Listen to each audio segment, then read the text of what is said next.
Hello बच्चों। हमने start कर दिया था इग्नू के पीएससीजी और बीएजी वाले बच्चों के लिए बीएमटीसी 131 यानी कि कैलकुलस का फुल कोर्स। ये फुल कोर्स इग्नू के न्यू एग्जाम पैटर्न के अकॉर्डिंग होने वाला है। इसमें आपको क्या मिलेगा, आपकी जो इग्नू की बुक होती है, इग्नू की साइड से आपको जो बुक मिलती है उस बुक की कंप्लीट थ्योरी, सभी एग्जाम्पल और सभी एक्सरसाइज के क्वेश्चन करवाए जाएंगे। इसके साथ ही सभी लेक्चर्स के आपको वीडियो और पीडीएफ नोट्स मिलेंगे और लेक्चर के साथ ही साथ आपको प्रैक्टिस क्वेश्चन और इम्पोर्टेंट क्वेश्चन भी करवाए जाएंगे। इसके अलावा जो आपका लेटेस्ट असाइनमेंट है जो आपको सबमिट करना होता है उसका वीडियो सॉल्यूशन आपको दिया जाएगा और जो आपके प्रीवियस ईयर के जो क्वेश्चन पेपर है उनका भी वीडियो सॉल्यूशन आपको दिया जाएगा। इसके साथ ही आपका जो भी सिलेबस है और जो आपकी ई बुक्स है उनका पीडीएफ फॉर्म आपको मिलेगा। इसके साथ ही आपका जो भी लेटेस्ट एग्जाम पैटर्न है जिसके अकॉर्डिंग आपके एग्जाम में क्वेश्चन पेपर आता है वो आपको समझाया जाएगा और सबसे एंड में आपका क्रैश कोर्स करवाया जाएगा। इसमें क्या करवाएंगे, जब आपके एग्जाम स्टार्ट होने वाले होंगे उससे 1 मंथ पहले आपके पूरे कोर्स का एक फास्ट रिवीजन होगा जिससे कि आपकी तैयारी अच्छे से हो सके। ठीक है, तो आइए स्टार्ट करते हैं आज की क्लास। आज की क्लास से हम लोग पढ़ने वाले हैं ब्लॉक फर्स्ट। हमने ब्लॉक फर्स्ट स्टार्ट कर दिया था जिसका नाम क्या है, essential preliminary concept. Block first में हमने स्टार्ट किया था यूनिट फर्स्ट जिसका नाम है sets and operation on them. इससे पहले यूनिट फर्स्ट का हम लोगों ने लेक्चर नंबर फर्स्ट पढ़ लिया था। अगर आप लोगों ने लेक्चर नंबर फर्स्ट नहीं देखा है तो प्लीज पहले लेक्चर नंबर फर्स्ट देख लीजिएगा, उसके बाद फिर देखिएगा आज का लेक्चर नंबर 2। ठीक है, तो आइए स्टार्ट करते हैं। लेक्चर नंबर 2 स्टार्ट करने से पहले यहाँ पर हम आपको आपकी बुक शो कर देते हैं। ये आपकी बुक का यूनिट फर्स्ट दे रखा है जिसका नाम क्या है, sets and operation on them.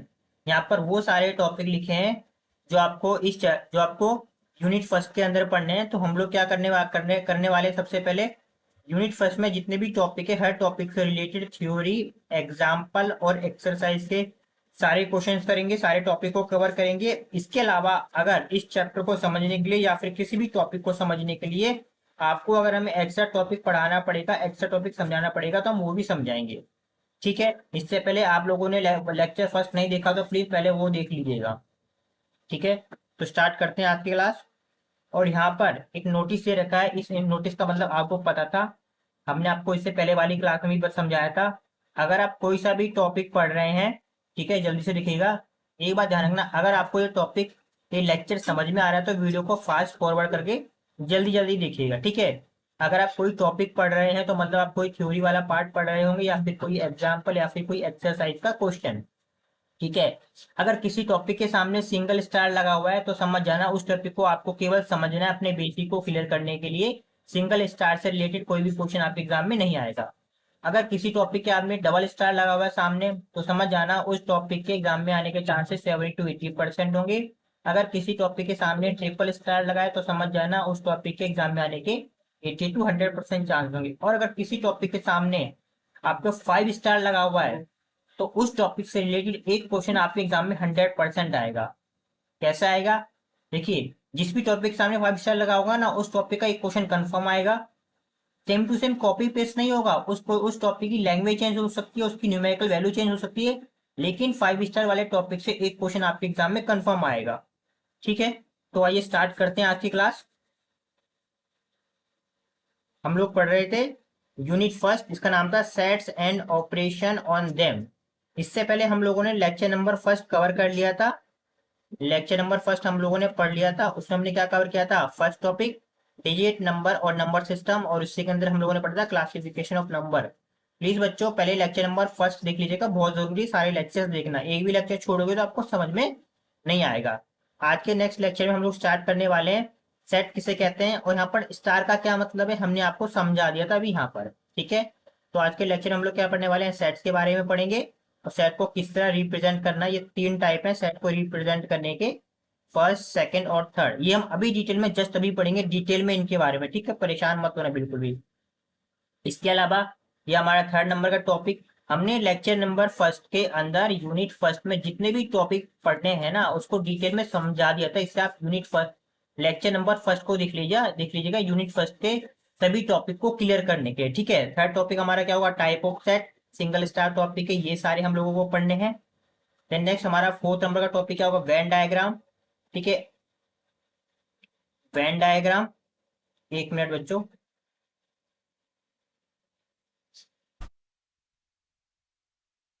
Post topic हमारे पास क्या होगा, वेन डायग्राम 3 स्टार टॉपिक है।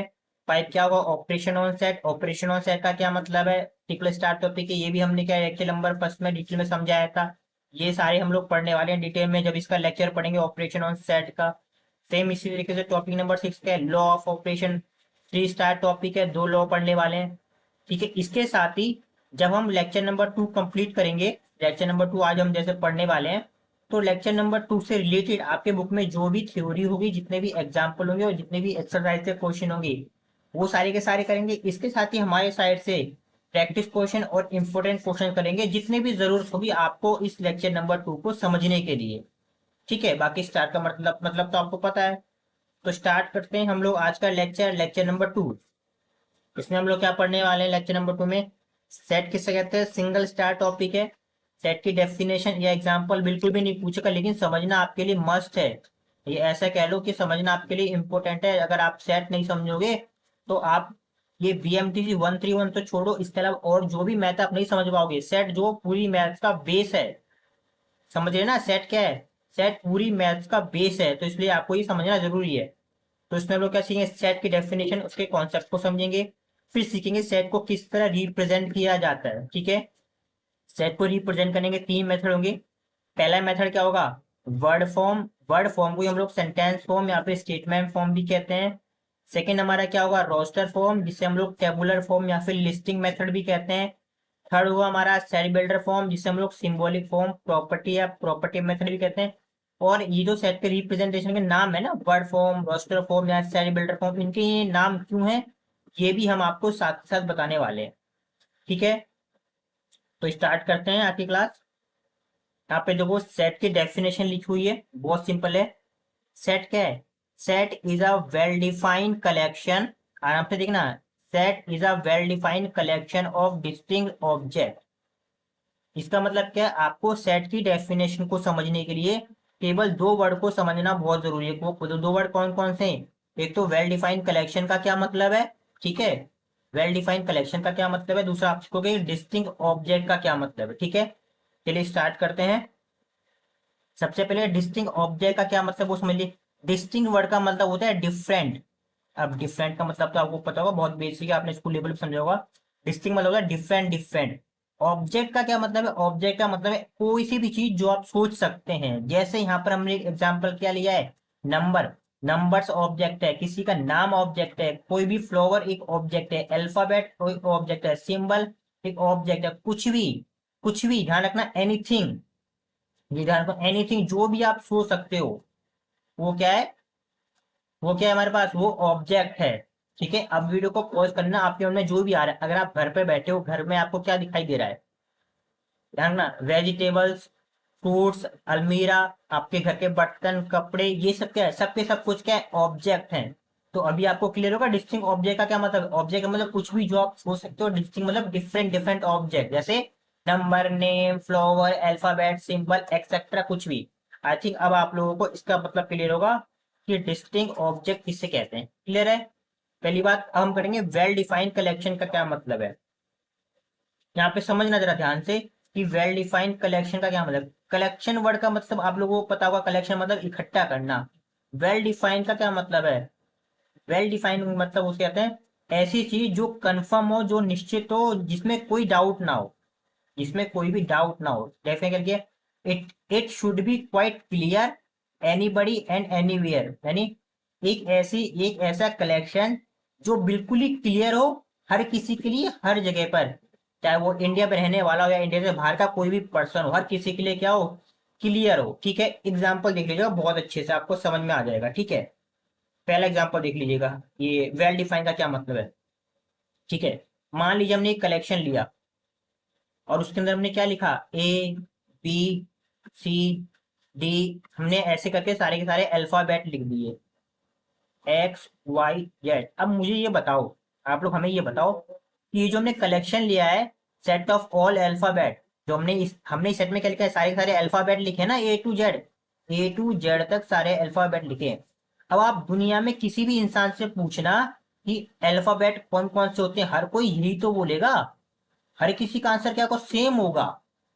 यानी जो भी कलेक्शन ऑफ अल्फाबेट है हर किसी के लिए क्या क्लियर है, एनीबडी एनीवेयर, हर इंसान के लिए हर जगह पर। इसका मतलब ये क्या है, वेल डिफाइंड कलेक्शन। अभी clear, well defined, well defined मतलब एक ऐसा कलेक्शन जिसका आंसर हर किसी के लिए सेम हो। अब सेकंड एग्जांपल इसी में देख लीजिए, सेकंड एग्जांपल देख लीजिए, बताते हैं, ठीक है।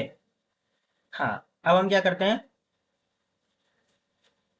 मान लीजिए आपने आपकी जो प्राइम मिनिस्टर है उनका कलेक्शन लिया है। तो सबसे पहले प्राइम मिनिस्टर कौन थे, आप सभी को पता। सबसे पहले प्राइम मिनिस्टर हमारे कौन कौन थे हमारे पास, नेहरू, जवाहरलाल नेहरू। इसी तरह आप बाकी के सारे प्राइम मिनिस्टर के नाम लिख सकते हैं।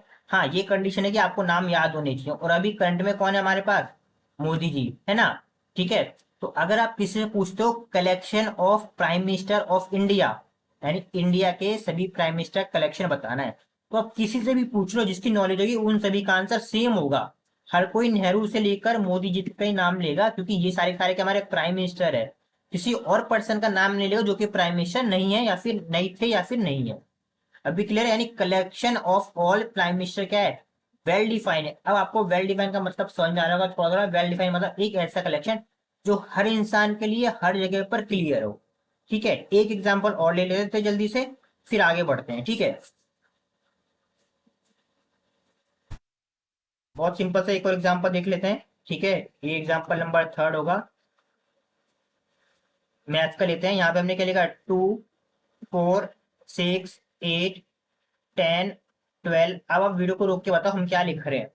ये किसका कलेक्शन है, ये किसका कलेक्शन है, ये कलेक्शन है इसका इवन नंबर का। इवन नंबर तो आपको पता है ना, इवन नंबर्स क्या होते हैं। ये किसका कलेक्शन है, इवन नंबर्स का कलेक्शन है। तो collection of all even number is a well defined. आप दुनिया में किसी से भी पूछ लो तो ये क्या है, कि इवन नंबर्स का कलेक्शन बताओ, हर किसी के मुंह से ये निकलेगा 2, 4, 6, 8, 10, 12। तो ये सारे के सारे क्या है, वेल डिफाइंड है। ठीक है, अब एक लास्ट और देख लो, ये बताना हमारे आपके लिए बहुत जरूरी है, ठीक है। अभी आपको वेल डिफाइंड का मतलब क्लियर हो गया होगा। अब देखो, इस नेक्स्ट हमारे पास क्या दे रखा है, ये थोड़ा अलग है और समझ लीजिएगा। मान लीजिए हमने एक बैग रखा है, उसके अंदर हमने 3 एलिमेंट लिख दिए। एक हमने क्या लिख दिया, इग्नू, ठीक है। एक हमने पाई का सिंबल दिया, एक क्वेश्चन मार्क लिख दिया, ठीक है। और एक हमने नाम लिख दिया, ठीक है। एक हमने एक एनिमल का नाम लिख दिया। अब मुझे बताओ क्या ये कलेक्शन वेल डिफाइन है। वीडियो को पॉज करना और सोचना। एक बैग के अंदर हमने इग्नू, एक बैग के अंदर हमने क्या कर दिया, इग्नू वर्ड लिख दिया, भर दिया, ठीक है। एक में हमने उसी बैग में हमने एक पाई सिंबल रख दिया, एक क्वेश्चन मार्क का सिंबल रख दिया, एक किसी का नाम लिख कर रख दिया, एक हमने काओ लिख कर रख दिया, ठीक है। तो अब बताओ क्या ये वेल डिफाइन है, इसका आंसर होगा यस। वेल डिफाइन का मतलब होता है एक ऐसा कलेक्शन जो हर किसी के लिए कंफर्म हो। अब अगर आप इस बैग को, जिस बैग के अंदर इग्नू, पाई, क्वेश्चन मार्क, राम और ये काओ ये सब लिखे हुए थे, इस बैग को किसी को भी पकड़ाओ और उससे पूछो एक बैग, इस बैग में कौन कौन से एलिमेंट हैं, तो हर किसी का आंसर क्या होगा, सेम होगा। क्या होगा, सेम होगा। ठीक है, तो इसलिए हम इस लोग इसे क्या बोलते हैं, वेल डिफाइंड कलेक्शन बोलते हैं। अभी हम आपको ऐसे एग्जाम्पल भी देंगे जो वेल डिफाइंड नहीं है, जो वेल डिफाइंड नहीं है, समझना। तो यहाँ पर आपके मन में बस एक क्वेश्चन ध्यान रखना। अभी आपको समझ में आ गया होगा कि वेल डिफाइंड का क्या मतलब है, ठीक है। अभी आपको समझ में आ गया होगा कि वेल डिफाइंड का क्या मतलब है, एक ऐसा कलेक्शन जो हर किसी के लिए क्या हो, सेम हो, ठीक है। अभी हम आपको इसका नेगेटिव एग्जाम्पल भी देंगे जो वेल डिफाइंड नहीं होगा, जिससे कि आप क्लियर हो जाओ, ठीक है। देखो, सबसे पहला वाला हमारा एग्जाम्पल क्या दे रखा है, the collection of letters in English alphabet. क्या दे रखा है, the collection of letters in English alphabet. English alphabet में कौन कौन से लेटर्स होते हैं, इंग्लिश अल्फाबेट में कौन कौन से लेटर होते हैं। अभी हम आपको सिर्फ कॉन्सेप्ट समझा रहे हैं। कौन कौन से लेटर होते हैं, ए, बी, सी, डी, ई। इस तरीके से आप करते हुए जाओगे तो क्या होगा, एक्स, वाई, जेड। तो ये कलेक्शन क्या है, ये कलेक्शन वेल डिफाइन है। कैसा कलेक्शन है ये, वेल डिफाइन है। किसी भी इंसान से पूछ लो और कहीं पर भी पूछ लो, चाहे आप इंडिया के किसी पर्सन से पूछ लो इंडिया में, या इंडिया के बाहर के किसी पर्सन से पूछ लो, हर किसी का आंसर क्या आने वाला है, सेम आएगा ये। ठीक है, यानी ए टू जेड। इसका मतलब कलेक्शन ऑफ अल्फाबेट क्या है, वेल डिफाइन है, ठीक है। और अगर कोई वेल डिफाइन होता है तो हम लोग उसे क्या बोलते हैं, सेट बोलते हैं। इसका मतलब कि द कलेक्शन ऑफ, यहाँ पे लिख ले, दोबारा लिख लीजिए एक बार ये, क्योंकि ये वेल डिफाइन है, ध्यान रखना, क्योंकि the collection of all letters in English alphabet well define है, इसलिए इसलिए हम लोग इसे क्या बोलेंगे, ये सेट है। The collection of letter in English alphabet is a set, ये क्या एक सेट है। अभी हम आपको सिर्फ कॉन्सेप्ट समझा रहे हैं, फिर सेट को किस तरह लिखा जाता है, किसको किस तरह उसको रिप्रेजेंट किया जाता है, वो हम आपको भी समझाएंगे, ठीक है। एक सेकेंड एग्जाम्पल देख लो, example number second, the collection of 5 good books on mathematics. ये किसका कलेक्शन है, 5 अच्छी बुक्स का एग्जाम्पल बताना है मैथमेटिक्स की, ठीक है। ठीक है, अब यहाँ पे ध्यान से सुनो, ये एक क्वेश्चन है, ठीक है, ये क्वेश्चन है 5 अच्छी बुक्स का। अब अगर आप किसी, चाहे आप इंडिया में या इंडिया के बाद किसी एक पर्सन से पूछो, ठीक है, 5 अच्छी बुक्स का नाम, तो पहले वाला पर्सन एक बुक लिख देगा, दूसरी बुक बता देगा, तीसरी बुक बता देगा, ठीक है, चौथी बुक बता देगा, पांचवी बुक बता देगा, ठीक है। आपके एक दोस्त ने 5 बुक्स के नाम लिख दिए जो अच्छी है, ठीक है। अब किसी दूसरे दोस्त के पास जाओ, कितने परसेंट चांस है कि वो सेम यही नाम लेगा। हो सकता है उसका एक भी नाम मैच ना करे, हो सकता है उसका कोई एक नाम मैच कर जाए। समझ में आ रहा है, यानी आपके पहले वाले दोस्त और दूसरे वाले दोस्त दोनों के आंसर में क्या है, काफी डिफरेंस है, या ऐसा कह लीजिए पूरा का पूरा डिफरेंस है। यानी जो 5 गुड मैथ्स की बुक है वो हर किसी के लिए सेम नहीं हो सकती है, समझ में आ रहा है। मान लीजिए कोई एक बुक है, कोई एक बुक है, ये बुक किसी एक पर्सन के लिए गुड हो सकती है, सेम बुक किसी दूसरे पर्सन के लिए बैड हो सकती है, ठीक है। समझ में आ रहा है, तो कोई एक बुक अच्छी या बुरी नहीं हो सकती, सारी बुक डिपेंड करती है उस यूजर के ऊपर, उस पढ़ने वाले के ऊपर, कि वो बुक उसको कैसे पसंद आती है। तो आप यहाँ पर समझ गए होंगे, यहाँ पे आप क्या समझ गए इस बात के लिए, कि the collection of 5 good books on mathematics is not a well defined. ये कैसा है, not well defined collection, not well defined collection. अगर ये नॉट वेल डिफाइंड कलेक्शन है, इसका मतलब क्या है, इसका मतलब ये सेट नहीं है, सेट नहीं है। अभी क्लियर आ गया, नॉट वेल डिफाइंड का मतलब क्या हो गया। अगर यहाँ पे एक क्वेश्चन हम ये रख देते, the collection of 5 intelligent human, 5 जो बुद्धिमान इंसान है उनके नाम लिखो। क्या आप डिसाइड कर सकते हो, मान लीजिए अगर आपने किसी एक ह्यूमन का नाम लिया, तो वो ह्यूमन जरूरी नहीं है किसी एक इंसान के लिए इंटेलिजेंट और दूसरे के लिए इंटेलिजेंट ना हो। इस इंसान को कुछ लोग इंटेलिजेंट मान सकते हैं और कुछ लोग इंटेलिजेंट नहीं मान सकते। तो the collection of 5 intelligent human भी कैसा है, वेल डिफाइंड कलेक्शन नहीं है। अभी क्लियर है आपको, आपको समझ में आ रहा होगा तो वीडियो को फॉरवर्ड करके देखना, फास्ट फॉरवर्ड। नहीं समझ में आ रहा वीडियो को बैक करना, कंफर्म 2 बार देखना, आपको समझ में आ जाएगा, ठीक है। अब हम बात क्या करते हैं, रिप्रेजेंटेशन ऑफ सेट। अभी आपने सेट को समझ लिया, अब हम सेट को रिप्रेजेंट करने का मेथड देखेंगे कि सेट को किस तरह रिप्रेजेंट किया जाता है। सिंगल स्टार टॉपिक है, एग्जाम में बिल्कुल भी नहीं आएगा, लेकिन आपको समझना मस्ट है, या ऐसा कह लीजिए समझना आपके लिए बहुत ज्यादा इंपॉर्टेंट है। अगर आप इसको नहीं समझोगे तो आपको आने वाली, चाहे वो 131 हो या इसके अलावा बाकी कोई सी भी मैथ हो, तो आपके लिए हार्ड पड़ेगी, ठीक है, मुश्किल होगा आपको समझना, ठीक है। तो इसमें हम लोग क्या करने वाले हैं, सबसे पहले हम लोग क्या करेंगे, सेट्स की डेफिनेशन और बेसिक कॉन्सेप्ट को हम लोग समझ चुके हैं। अब हम पढ़ने वाले हैं सेट को किस तरह रिप्रेजेंट किया जाता है। सेट को रिप्रेजेंट करने के 3 मेथड होगा। फर्स्ट क्या होगा, फर्स्ट सबसे पहले हम सेट को सेंटेंस फॉर्म में लिखेंगे। सेंटेंस फॉर्म को ही हम लोग स्टेटमेंट फॉर्म या फिर वर्ड फॉर्म कहते हैं। और इन्हें हम ऐसे क्यों कहते हैं, यानी जो सेट की जो फर्स्ट फॉर्म है उसे हम सेंटेंस फॉर्म, स्टेटमेंट फॉर्म या फिर वर्ड फॉर्म की बोलते हैं, ये हम आपको अभी साथ में समझाएंगे। इसी तरीके से सेकंड हमारे पास क्या है, रोस्टर फॉर्म, टेबुलर फॉर्म और लिस्टिंग मेथड। और सेकंड हम सेट के इस मेथड को रोस्टर, टेबुलर या लिस्टिंग मेथड क्यों कहते हैं, ये भी हम आपको साथ में समझाएंगे। थर्ड क्या दे रखा है, set builder form, symbolic form या फिर प्रॉपर्टी मेथड। अगेन सेट का ये नाम क्यों रखा है ये भी हम बताएंगे। और इन तीनों में बच्चों ध्यान रखना, ये जो थर्ड वाला है ना सेट बिल्डर फॉर्म, ये सेट बिल्डर फॉर्म या सिंबॉलिक फॉर्म या प्रॉपर्टी मेथड, ये बहुत इंपॉर्टेंट है। इस फॉर्म का आपका आपके पूरी बुक में यूज होगा, इसके अलावा बाकी जो मैथ की बुक है और भी जो आपके कोड है उसमें भी काफी यूज होने वाला है, ठीक है। तो इसे अच्छे से समझिएगा।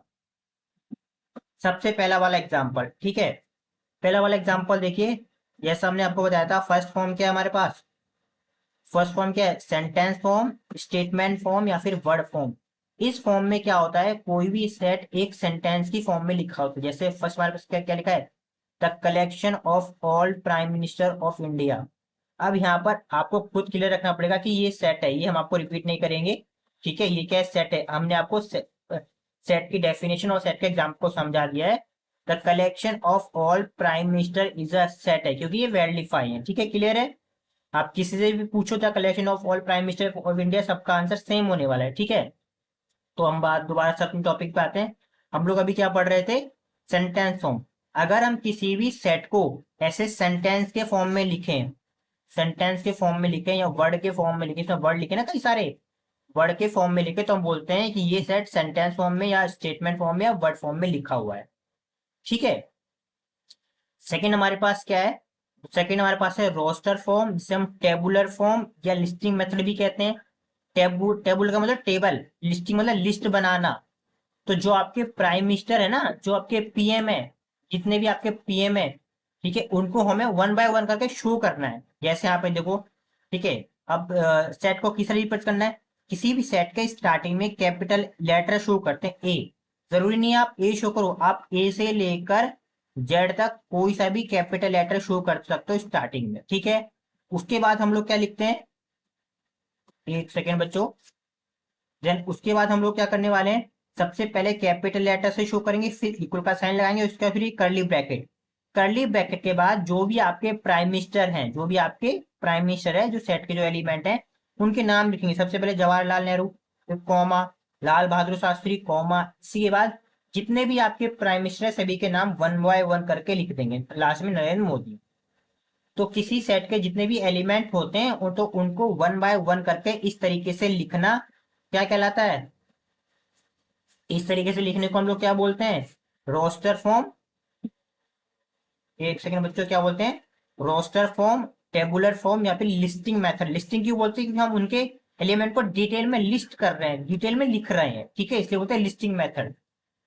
थर्ड हमारे पास क्या देखा है, सेट बिल्डर फॉर्म, जिसे हम लोग सिंबॉलिक फॉर्म या फिर प्रॉपर्टी मेथड भी कहते हैं। अब यहाँ पे देखना, बहुत अच्छे से समझना, ठीक है। सिंबॉलिक फॉर्म क्यों बोलते हैं, देखो, सेट बिल्डर फॉर्म को सिंबॉलिक फॉर्म क्यों बोलते हैं, क्योंकि हम यहाँ पे सिंबल का यूज करते हैं, जैसे एक्स लिखा है, एक्स है यहाँ पे, जरूरी नहीं हम एक्स यूज करें, एक्स के जगह पर आप कोई सा भी ए टू जेड स्मॉल लेटर कोई सा भी यूज कर सकते हो, ठीक है, जरूरी नहीं आप एक्स से यूज करो। इसे प्रॉपर्टी मेथड क्यों बोलते हैं, क्योंकि हम इसमें पीछे प्रॉपर्टी दिखाते हैं। कैसे, अभी समझना, समझना अभी समझाएंगे, परेशान बिल्कुल भी मत होना, ठीक है। देखो इसका मतलब क्या है वो देखो जरा, देखो अभी आपने जो सेट पढ़ा, आपने ये सेट पढ़ा ना, अब मुझे बताओ इस सेट के जितने भी एलिमेंट हैं उन सभी में कॉमन क्या है, ये जो सेट के एलिमेंट है उन सभी में कॉमन क्या है, अभी देखना जरा, नोटिस करना। जवाहरलाल नेहरू क्या है, हमारे पीएम है। लाल बहादुर शास्त्री क्या है, हमारे पीएम है। राजीव गांधी वो क्या, हमारे पीएम है। इंदिरा गांधी वो क्या, हमारे पीएम है। नरेंद्र मोदी वो क्या, हमारे पीएम है। यानी यहाँ पे जितने भी एलिमेंट लिखे हर सभी में क्या कॉमन है, वो सारे के सारे हमारे क्या है, प्राइम मिनिस्टर है। वो सारे के सारे क्या है, हमारे प्राइम मिनिस्टर है। यानी उन सभी में कॉमन प्रॉपर्टी है, वो प्रॉपर्टी क्या है, प्राइम मिनिस्टर।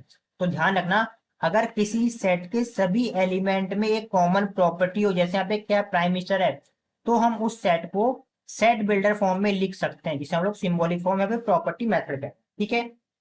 अब समझना जरा, इन सभी में कॉमन प्रॉपर्टी क्या है, पीएम, हर कोई पीएम है। तो पीएम को हम एक कॉमन सिंबल एक्स से शो कर देंगे। अगेन हम भी बोलते हैं, जरूरी नहीं एक्स शो करो, आप ए टू जेड कोई सा भी सिंबल यूज कर सकते हो, कोई फर्क नहीं पड़ता, ठीक है। तो जो कॉमन प्रॉपर्टी होती है ना, उस प्रॉपर्टी को हम कॉमन सिंबल से लिख सकते हैं। अब यहाँ पे जो हमारे प्राइम मिनिस्टर कितने हैं, काफी सारे हैं ना, लेकिन हमने यहाँ पे कितने नाम लिखे, 3 ही तो नाम लिखे। सारे नाम लिखने की यहाँ पे जगह नहीं थी, सारे नाम लिखने की यहाँ पर जगह नहीं थी, हमने केवल 1 2 और 3 लिखे। तो सेट बिल्डर फॉर्म का यूज कब किया जाता है, जब हमारे पास एलिमेंट बहुत सारे और उन्हें लिखने की जगह ना हो, तो उसको छोटे फॉर्म में शो करने के लिए हम लोग सेट बिल्डर फॉर्म का यूज करते हैं, ठीक है। अगेन जो प्रॉपर्टी होती है उसका एक कॉमन नाम, कॉमन सिंबल दे देते हैं एक्स, ए टू जेड कोई सा यूज कर सकते हैं। अगेन स्टार्टिंग में letter A to Z capital letter equal equal लगा देंगे, करली ब्रैकेट स्टार्ट करेंगे ना, करली ब्रैकेट। फिर जो हमने कॉमन प्रॉपर्टी का जो सिंबल दिया है एक्स, आप एक्स के कुछ भी दे सकते हो, वो कॉमन प्रॉपर्टी सिंबल एक्स लिखते हैं। और ये दो या तो ये कॉलन लगा लो, दो डॉट लगा लो, या फिर आप ये लाइन खींच लो, फिर दो डॉट लगा लो या फिर ये लाइन खींच लो। इसको हम लोग क्या बोलते हैं, इस लोग को हम लोग बोलते हैं सच दैट। क्या पढ़ते हैं इसे हम लोग, सच दैट। ये जो डबल डॉट लगा हुआ है, एक वर्टिकल लाइन, इसे बोलते हैं सच दैट, सच दैट। ठीक है, तो यहाँ पे हमने क्या पढ़ा था अभी, हमने क्या, जो हमने प्रॉपर्टी मानी उसको हमने एक्स लिख लिया। ठीक है, एक्स, इसको क्या पढ़ेंगे, सच दैट है ना, x, such that x is a prime minister of India. अरे एक्स हमने क्या लिखा था, जो पीएम है, जो पीएम जो प्रॉपर्टी है, हमने उसी को तो एक्स माना था, वही हमने लिख दिया x, x is a prime minister of India. ठीक है, क्योंकि हमने यहाँ पे एक्स की प्रॉपर्टी लिखी, इसलिए मुझे प्रॉपर्टी मेथड कहता है। सिंबल क्यों कहता है, क्योंकि हम यहाँ पे सिंबल यूज कर रहे हैं, एक्स वाई जेड ऐसे सिंबल यूज कर रहे हैं, इसलिए हम बोलते हैं सिंबॉलिक फॉर्म। ठीक है, इस आप इस फॉर्म में भी लिख सकते हो, एक्स सच दैट, एक्स क्या है, x is a prime minister of India.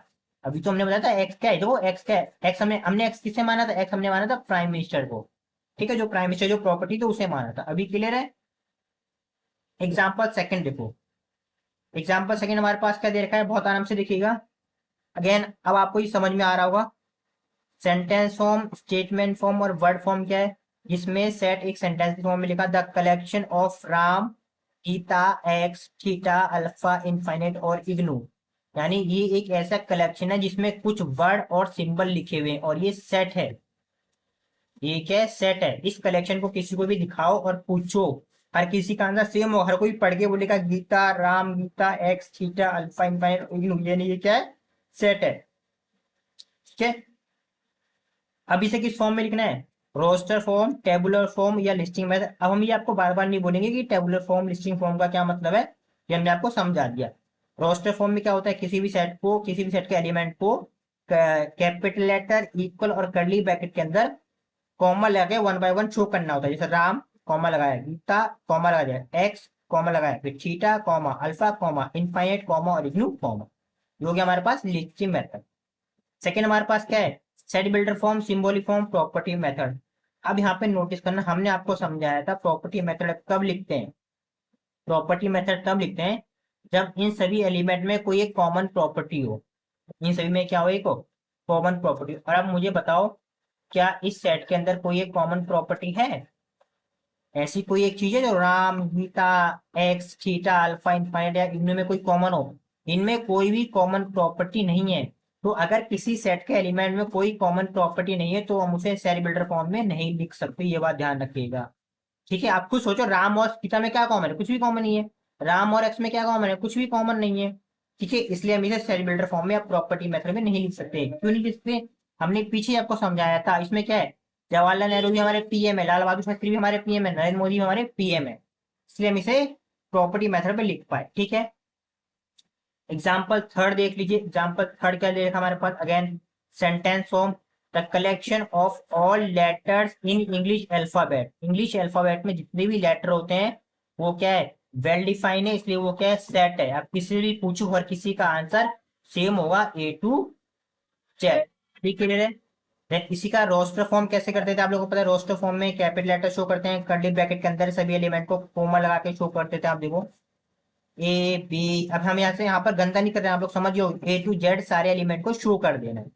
ठीक है, नेक्स्ट हमारे पास, नेक्स्ट क्या दे रखा हमारे पास, ये देखो थर्ड क्या है, set builder form, symbolic form या फिर प्रॉपर्टी मेथड। और प्रॉपर्टी मेथड तभी लिखते हैं जब इसके सभी एलिमेंट में एक कॉमन प्रॉपर्टी हो। अब आप मुझे बताओ, ना जितने भी एलिमेंट दिए हैं, ठीक है, उनमें एक कॉमन प्रॉपर्टी क्या है। आराम से वीडियो को पॉज करना, सोचना, समझ में आएगा। ए क्या है, ए इंग्लिश अल्फाबेट है। बी क्या है, इंग्लिश अल्फाबेट। सी क्या है, इंग्लिश अल्फाबेट। डी क्या है, इंग्लिश अल्फाबेट का एक लेटर है। ई भी क्या है, इंग्लिश अल्फाबेट का एक लेटर है। एफ क्या है, इंग्लिश अल्फाबेट का लेटर है। तो यहाँ पे जितने भी एलिमेंट दे रखे हैं, हर हर कोई क्या है, इंग्लिश क्या है, लेटर है इंग्लिश अल्फाबेट का। क्या हमारे पास ये लेटर है,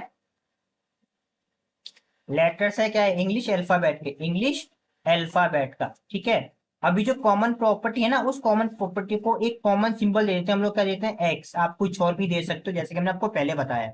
अगर लिखना कैसे, A letter equal curly bracket, जो हमने उस प्रॉपर्टी का सिंबल दिया है कॉमन एक्स, आप कुछ भी दे सकते हो। फिर क्या लिखाते हैं, सच दैट एक्स, सच दैट और एक्स क्या है, एक्स की जो प्रॉपर्टी हमने मानी, एक्स की हमने प्रॉपर्टी क्या मानी, x is a letter in English alphabet. अभी आपको क्लियर है, x is a letter in English alphabet, x की यही तो प्रॉपर्टी थी। अगेन सेम इसी ले सकते हैं, x such that x is a letter in English alphabet. तो अगर आप किसी को ये सेट दिखाओगे एक्स सच दैट करके और किसी से पूछोगे कि एक्स एक ऐसा एलिमेंट है, कैसा एलिमेंट है, x is a letter of in English alphabet, तो आप ना बताओ, वो आराम से बता देगा ए टू जेड, क्योंकि ये सबके लिए कॉमन है, सेम है, कोई डाउट नहीं है। ठीक है, अब नोट करके देखिए, एग्जाम्पल हम लोगों ने देख लिए, अब एक नोट करके देख लीजिए क्या लिखा है। An object that belong a set is called an element member, ठीक है, ऑफ दैट सेट। अगर किसी सेट से कोई ऑब्जेक्ट उसमें कंटेन करता है, उसे कनेक्टेड है, तो उसको हम क्या बोलेंगे, एलिमेंट या फिर मेंबर बोलेंगे। जैसे यहाँ पे आपको एक सेट दिखा रखा है, एक सेट क्या देखा है, यहाँ पे एक सेट दिया था ए इक्वल टू में हमारे पास 2 4 6 8 10 12, ठीक है, तो यहाँ पे टू क्या है, टू एक एलिमेंट है, टू क्या है, एलिमेंट ऑफ ए, या फिर आप ऐसे बोल सकते हो टू क्या है, two member of A, two क्या है, मेंबर ऑफ ए। इसी तरीके से सेट ए के अंदर जितने भी एलिमेंट होते हैं, जितने भी ऑब्जेक्ट होते हैं, नंबर एक ऑब्जेक्ट ना, हमने आपको समझाया था, जितने भी ऑब्जेक्ट होते हैं, हर एक ऑब्जेक्ट को हम लोग क्या बोलते हैं, एलिमेंट या फिर मेंबर ऑफ दैट सेट, जो भी आपका सेट दिया होगा। ठीक है, नेक्स्ट नोट नंबर थर्ड देख लो। The order of an object in the set does not matter and same element should not repeat। मतलब किसी सेट में जो भी ऑब्जेक्ट होगा ना, उनका ऑर्डर कोई मैटर नहीं करता और सेम एलिमेंट को हम लोग रिपीट नहीं करते हैं। जैसे एग्जांपल समझ लिया, बहुत आराम से समझ में आएगा। यहाँ पे आपको 3 सेट दिख रहे होंगे, सेट ए बी और सी। वीडियो को पॉज करना और देखना, तीनों ही सेट में सेम एलिमेंट है। कौन कौन से, 2 4 6 8 10 और 12, तीनों के तीनों सेट में सेम एलिमेंट है, लेकिन उनका ऑर्डर यानी उनकी पोजीशन अलग अलग है। पहले वाले में 2 आगे है, दूसरे वाले में 2 थर्ड नंबर पे, तीसरे वाले में 2 थर्ड नंबर पे, और इसमें क्या है, 4 दूसरे नंबर में, इसमें 4 दूसरे नंबर पे, 4 दूसरे नंबर पे।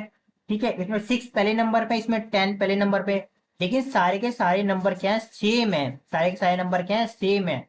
तो इसलिए हम ये जो तीनों सेट होंगे, तीनों सेट आपस में क्या होंगे, सेम होंगे, कोई डिफरेंट नहीं होंगे। यही यहाँ पे बता रखा था, किसी भी सेट के अंदर अगर हम एलिमेंट को आगे पीछे कर देते हैं या उनकी पोजीशन को चेंज कर देते हैं, कोई फर्क नहीं पड़ता, वो सेट क्या रहेगा, सेम रहेगा, इक्वल रहेगा। ठीक है, इतनी बात क्लियर है। इसके साथ ही एक और है, same element should not repeat. मतलब अगर मान लो एक सेट कैसे लिखा है, 2 4 6, और अगर आपने इसी सेट को ऐसे करके लिख दिया, मान लीजिए, मान एक सेट बी बना दिया और आपने लिख दिया 2 2 4 6 और 6, तब भी ये दोनों सेट सेम होंगे। आप 2 को 2 बार नहीं लिख सकते, ठीक है, 6 को 2 बार नहीं लिख सकते किसी एक सेट के अंदर। किसी एक सेट के अंदर एक एलिमेंट को एक ही बार लिखना है। ठीक है, देन थर्ड थर्ड हमारे पास नोट करके, normally we use capital letter A to Z to denote set. किसी भी सेट को शो करने के लिए capital letter A to Z का यूज करना है। ठीक है, और जो स्मॉल लेटर्स होते हैं ए टू जेड, ठीक है, उसका यूज किस लिए करते हैं, denote the element of set. अभी ये बात हमने आपको समझा दिया था कि जो सेट होता है ए टू, ठीक है, बी, इस तरीके से अगर हम किसी सेट को अगर हम सिंबल दे रहे हैं, ठीक है, ऐसे करके देखो, आपको समझ में आ रहा होगा, ठीक है ना। तो ये जो लिखा हुआ है ये बाहर, किसी भी सेट को नोटेशन के लिए हम कैपिटल लेटर का यूज करते हैं। आप कोई सा भी यूज कर सकते हो, ए से लेकर जेड तक। ठीक है, और जो उसके अंदर के जो एलिमेंट होते हैं उसे हम ए टू जेड जरूरत के हिसाब से लिखते हैं। तो जैसे जैसे आप लेक्चर में आगे बढ़ोगे, उससे हम लोग इसे सीखते हुए चलेंगे। ठीक है, कोई दिक्कत तो नहीं है, सारे बेसिक कॉन्सेप्ट है, ध्यान रखना। ये आपको एग्जाम में पूछेंगे नहीं, लेकिन आपके जरूरी है बाकी सारी मैथ्स और ये 131 करने के लिए। नोट नंबर 4 में क्या दे रखा है देखो, यहाँ पे आपको एक सेट दे रखा है, सेट ए। अब यहाँ पे सेट ए में क्या दे रखा है, एलिमेंट दे रखे हैं कुछ। आप वीडियो को पॉज करके देखिएगा कौन कौन से एलिमेंट दे रखे हैं यहाँ पे, 2 4 6 8 10 12 14।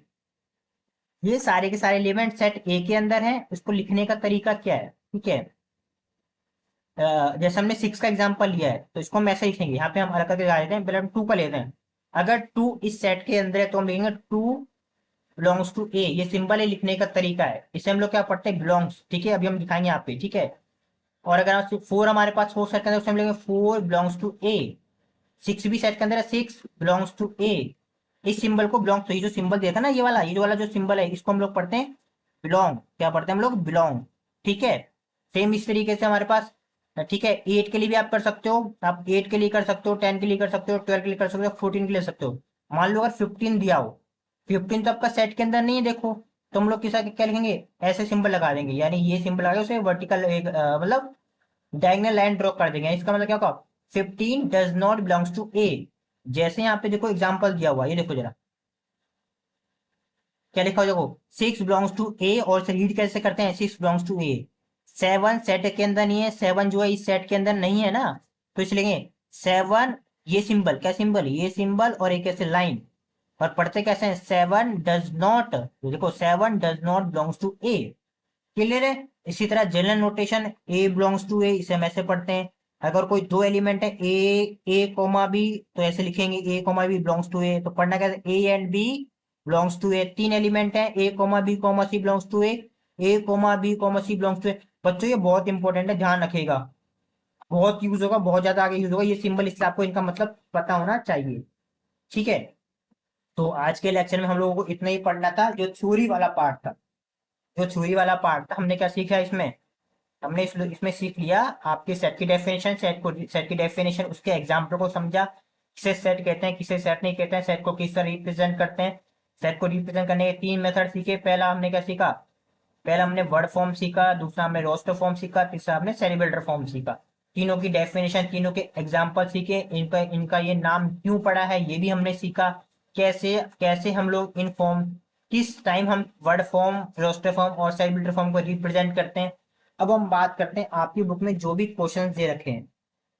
आपकी बुक के अंदर, आपकी इग्नू की बुक है, उस बुक में जितने भी एग्जाम्पल दिए होंगे आज के लेक्चर नंबर 2 से रिलेटेड, वो सारे के सारे एग्जाम्पल करेंगे, वो सारे के सारे एक्सरसाइज के क्वेश्चन करेंगे।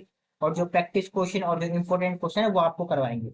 यहाँ पर हम आपको आपकी बुक में शो कर देते हैं हम आपको क्या करवाने वाले हैं। ये देखिए, ये आपकी बुक का यूनिट फर्स्ट है।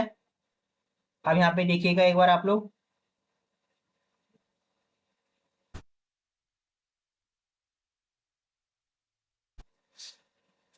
ये देखिएगा, आपके बुक का कुछ भी नहीं छूटेगा, ये ध्यान रखिएगा, ठीक है। जैसे ये आपका सेट फर्स्ट टॉपिक है, इसके बीच में अगर आप नोटिस करोगे, ये सेट का एग्जांपल दिया हुआ है, ठीक है। इसके अलावा अगर आप और नोटिस करोगे,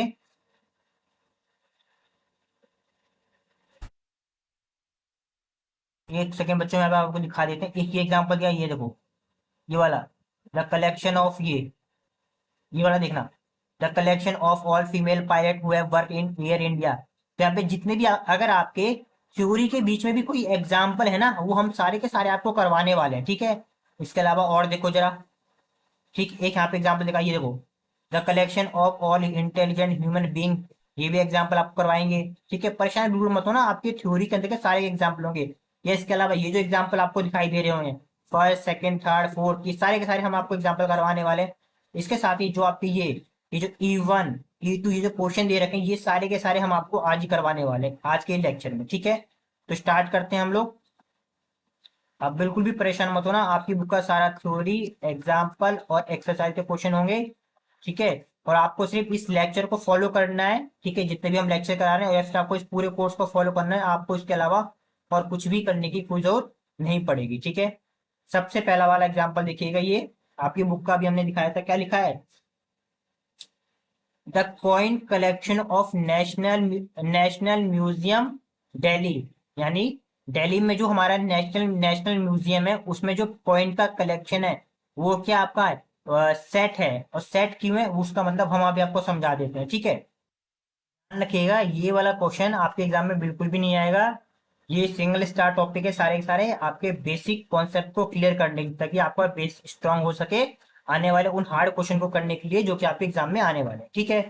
तो स्टार्ट करते हैं इसका सॉल्यूशन, कि ये आपका सेट है या नहीं है। The collection of national museum of Delhi, ठीक है। अब आप मुझे बताओ, जो नेशनल म्यूजियम ऑफ दिल्ली है, एनएमडी शॉर्ट में लिखेंगे, जो नेशनल म्यूजियम ऑफ दिल्ली है, तो उस नेशनल म्यूजियम में जितने भी कॉइन होंगे, तो समझना हमारी बात को, आपकी जेब में जो कॉइन है, ठीक है, या फिर नेशनल म्यूजियम में जो कॉइन है, हर किसी की आइडेंटिटी है। ऑब्वियसली बात है, नेशनल म्यूजियम में कोई आम कॉइन तो होंगे नहीं।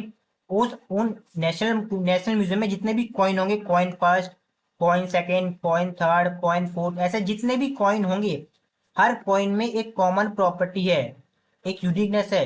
यानी हर कॉइन में क्या प्रॉपर्टी है कि पहला वाला कॉइन भी क्या है, नेशनल म्यूजियम से रिलेट करता है, दूसरा वाला कॉइन भी क्या है, नेशनल म्यूजियम से रिलेट करता है, तीसरा वाला कॉइन भी क्या है, नेशनल म्यूजियम से रिलेट करता है, चौथा कॉइन भी क्या है, नेशनल म्यूजियम से रिलेट करता है। जैसे हमने अभी आपको बताया था प्राइम मिनिस्टर का बताया था, याद करो, अभी हमने क्या एग्जाम्पल दिया था आपको, परेशान मत होना। देखो, हमने आपको अभी एग्जाम्पल दिया था, जैसे यहाँ हमने आपको एग्जाम्पल दिया था, जैसे जो फर्स्ट पर्सन का नाम लिखा है, फर्स्ट पर्सन का जो नाम लिखा हुआ है, देखो बच्चों, बिल्कुल भी परेशान परेशान मत होना, अगर समझ में आ रहा है तो वीडियो को आगे जल्दी जल्दी फॉरवर्ड करना। जैसे फर्स्ट पर्सन क्या है, ये भी प्राइम मिनिस्टर है, ये भी प्राइम मिनिस्टर है, ये भी प्राइम मिनिस्टर है, हर किसी में कॉमन प्रॉपर्टी है, तो ये क्या हमारे पास सेट दे रखा है ना। सेम उसी तरीके से, तो ये जो हमारा कॉइन है, the set of collection of coin in national museum of Delhi, ठीक है, यहाँ पे जितने भी कॉइन है, हर कॉइन में कॉमन प्रॉपर्टी क्या है, हर कॉइन हमारे नेशनल म्यूजियम से रिलेट करता है, इसलिए क्या है हमारे पास यूनिक है। अगर आप किसी से भी जाके पूछो, the coin collection of national museum, तो नेशनल म्यूजियम में जितने कॉइन है आप उन्हीं को तो बताओगे ना, कि अपनी जेब से कोई आपने कॉइन निकाल दिया और बोल दिया कि ये भी एक नेशनल म्यूजियम का कॉइन है, नहीं ना। इसलिए the coin collection of national museum क्या है, एक सेट है। ठीक है, ये आपकी बुक का एग्जाम्पल था। सेकेंड एग्जाम्पल, अगेन ये भी आपके बुक का एग्जाम्पल है, यहाँ पे हमने एग्जाम्पल नंबर नहीं लिखा, क्यों, क्योंकि ये वो एग्जाम्पल है जो आपकी बुक में थ्योरी के बीच में दे रखे हैं, जैसे हमने आपको अभी दिखाया था। The collection of all female pilot, the collection of all female pilot who have work in Air India from 2000, ये भी फिक्स है। अगर आप एयर इंडिया कंपनी के पास जाओ, बहुत सिंपल सी बात है, आप एयर इंडिया कंपनी के पास जाना, उनके पास अपने सभी एम्प्लॉय का रिकॉर्ड होता है, उनके पास जाना और आप उनसे पूछो कि 2000 से लेकर अभी तक उन सभी फीमेल पायलट का नाम बताओ जो आपके साथ वर्क कर रही है। ऑब्वियसली बात है, लिमिटेड ही तो होंगे, उनके पास रिकॉर्ड होगा ना कि पहली फीमेल, दूसरी फीमेल, तीसरी फीमेल, जो उनके रिकॉर्ड में नाम होगा अब वो उन्हीं का तो नाम बताएंगे, ऐसे तो नहीं है किसी भी फीमेल का नाम ले देंगे, नहीं ना। यानी उनके रिकॉर्ड में फिक्स है, कंफर्म है, कोई डाउट नहीं है, उन्हें कोई डाउट नहीं है कि एयर इंडिया में जितने भी फीमेल काम करती है उनका नाम जो क्या है, कंफर्म है। इसलिए ये क्या हमारे पास, the collection of all female, the collection of all female pilot who have work in Air India from 2000 से जितने भी फीमेल एयर इंडिया में वर्क कर रही है वो कंफर्म है, निश्चित है, कोई डाउट नहीं। इसलिए क्या है, वेल डिफाइन है, इसलिए क्या है, कलेक्शन सेट है। ठीक है, थर्ड एग्जाम्पल देखिए, ये भी हमने आपको भी जस्ट पहले समझा दिया था। क्या देखा example third, the collection of all intelligent human, the collection of all intelligent human being is not well defined. ठीक है, अब हमें पूछा है, एक क्वेश्चन पूछा है टीचर ने, क्लास में मान लीजिए 40 स्टूडेंट्स हैं और टीचर ने उनसे बच्चों से क्वेश्चन पूछा है, the collection of all intelligent human बताइए। तो पहले वाले बच्चे ने क्या बताया, जो पहला वाला स्टूडेंट है उसने अपनी तरफ से कुछ ह्यूमन के नाम बता दिए, human first, human second, human third, किसी भी ऐसे मान लीजिए 10 ह्यूमन के नाम बता दिए जो उसे लगते इंटेलिजेंट हैं, उसने अपने कॉपी में लिख दिया, कॉपी में किसी को नहीं दिखाया और उसने 10 नाम लिख दिया। दूसरे स्टूडेंट्स ने बोला, तो अब मुझे बताओ, क्या क्या दूसरा स्टूडेंट भी सेम टू सेम नाम लिखेगा, नहीं। पहले स्टूडेंट ने अपने अकॉर्डिंग लिखा कि उसको जो इंसान इंटेलिजेंट लगते हैं उसने उनके नाम लिख दिए, दूसरे वाले ने उसको जो अपने इंटेलिजेंट लिखते होंगे उसने अपने तरफ से वो 10 नाम लिख देगा। उसी तरह तीसरा स्टूडेंट होगा, वो अपने अकॉर्डिंग 10 इंटेलिजेंट ह्यूमन के नाम लिखेगा जो उसे पसंद हो, जो उसे लगता है वो इंटेलिजेंट होंगे। यानी सबने अलग अलग नाम लिखे, किसी के भी नाम आपस में मैच नहीं करेंगे। तो हमने वही कहा था, अगर कोई कलेक्शन हर किसी के लिए अलग अलग हो, the collection of all intelligent human क्या है, हर किसी के लिए क्या है, अलग अलग है, हर किसी के लिए क्या है, हर किसी के लिए क्या है, ये अलग अलग है, इसलिए क्या है, वेल डिफाइन नहीं है, इसलिए क्या है, वेल डिफाइन वेल डिफाइन नहीं है, और ये वेल डिफाइन नहीं है तो क्या ये सेट भी नहीं है, ये सेट भी नहीं है। ठीक है, अब हम बात करते हैं, ये आपकी बुक के एग्जाम्पल दिए थे। ठीक है, देख लीजिएगा, जैसे सभी वीडियो को बैक करके हमने आपको ये दिखाया समझाया था। वीडियो को पॉज करके देख लीजिएगा। यहाँ क्या, let us look at some more example of set. ठीक है, और ये बहुत यूज होगा। फर्स्ट वाला हमारा एग्जांपल क्या दे रखा है, the set of natural number denoted by N. Natural number क्या सेट कहलाता है। आप किसी से भी पूछ लो नेचुरल नंबर में कौन कौन सा एलिमेंट है, हर कोई बताएगा 1 2 3 4। हर किसी का आंसर क्या होगा, सेम होगा, यानी ये क्या है, सेट है। क्लियर है ये। सेकंड हमारे पास क्या है, the set of integer denoted by Z. और जेड में कौन से एलिमेंट होते हैं आप लोग सभी जानते हो, हमने लेक्चर नंबर फर्स्ट में, हाँ, जितने भी सेट लिखे ना, फर्स्ट सेकंड थर्ड, ये जितने भी चार एग्जांपल है, ये इन सभी के बारे में हम लोगों ने लेक्चर नंबर फर्स्ट में डिटेल में समझाया था, नंबर सिस्टम में। इसमें नंबर सिस्टम में, नंबर सिस्टम में डिटेल में समझाया था। ठीक है, तो जेड के अंदर कौन कौन से नंबर होते हैं, 0 +-1 +-2, ये सारे के सारे। अगेन रैशनल नंबर, और आपका फोर्थ आपका रैशनल नंबर जिसे हम लोग क्यू से शो करते हैं। रैशनल नंबर में कौन कौन से एलिमेंट होते हैं जो p/q के फॉर्म में होते हैं, लाइक 2/3, 4/5, ये भी क्या है, कंफर्म होते हैं। ठीक है, डिफाइन होते हैं, ये भी क्या हमारे पास सेट है। ठीक है, जब किसी चैप्टर में हम लोग रैशनल नंबर के बारे में कोई टॉपिक आएगा तो हम उस चैप्टर में रैशनल नंबर को डिटेल में भी पढ़ लेंगे। ठीक है, तो नेक्स्ट क्या है, set of real number denoted by R. ये भी क्या है, ये नंबर क्या है, वेल डिफाइंड कलेक्शन है। और हमने आपको बताया था कि रैशनल नंबर, रियल नंबर को शो करने के लिए हम लोग क्या पढ़ेंगे, इंटरवल्स पढ़ेंगे। क्या पढ़ेंगे हम लोग, इंटरवल। ठीक है, तो जब रियल नंबर का चैप्टर पढ़ेंगे तो उसमें हम लोग रियल नंबर को किस तरह रिप्रेजेंट किया जाता है वो सीखेंगे इंटरवल के थ्रू। एक और एग्जांपल दे रखा है, the set of complex number, इसको हम शो करते हैं सी से। सी को भी हम लोग किस तरह शो करते हैं, इंटरवल के थ्रू शो करते हैं। ये हम लोग सीखेंगे जब हम कॉम्प्लेक्स नंबर वाला चैप्टर पढ़ेंगे। ठीक है, अब बात करते हैं आपके बुक के क्वेश्चन। ये बुक में आपका E1 और E2 दे रखा है, इसको सोल्यूशन करते हैं। ठीक है,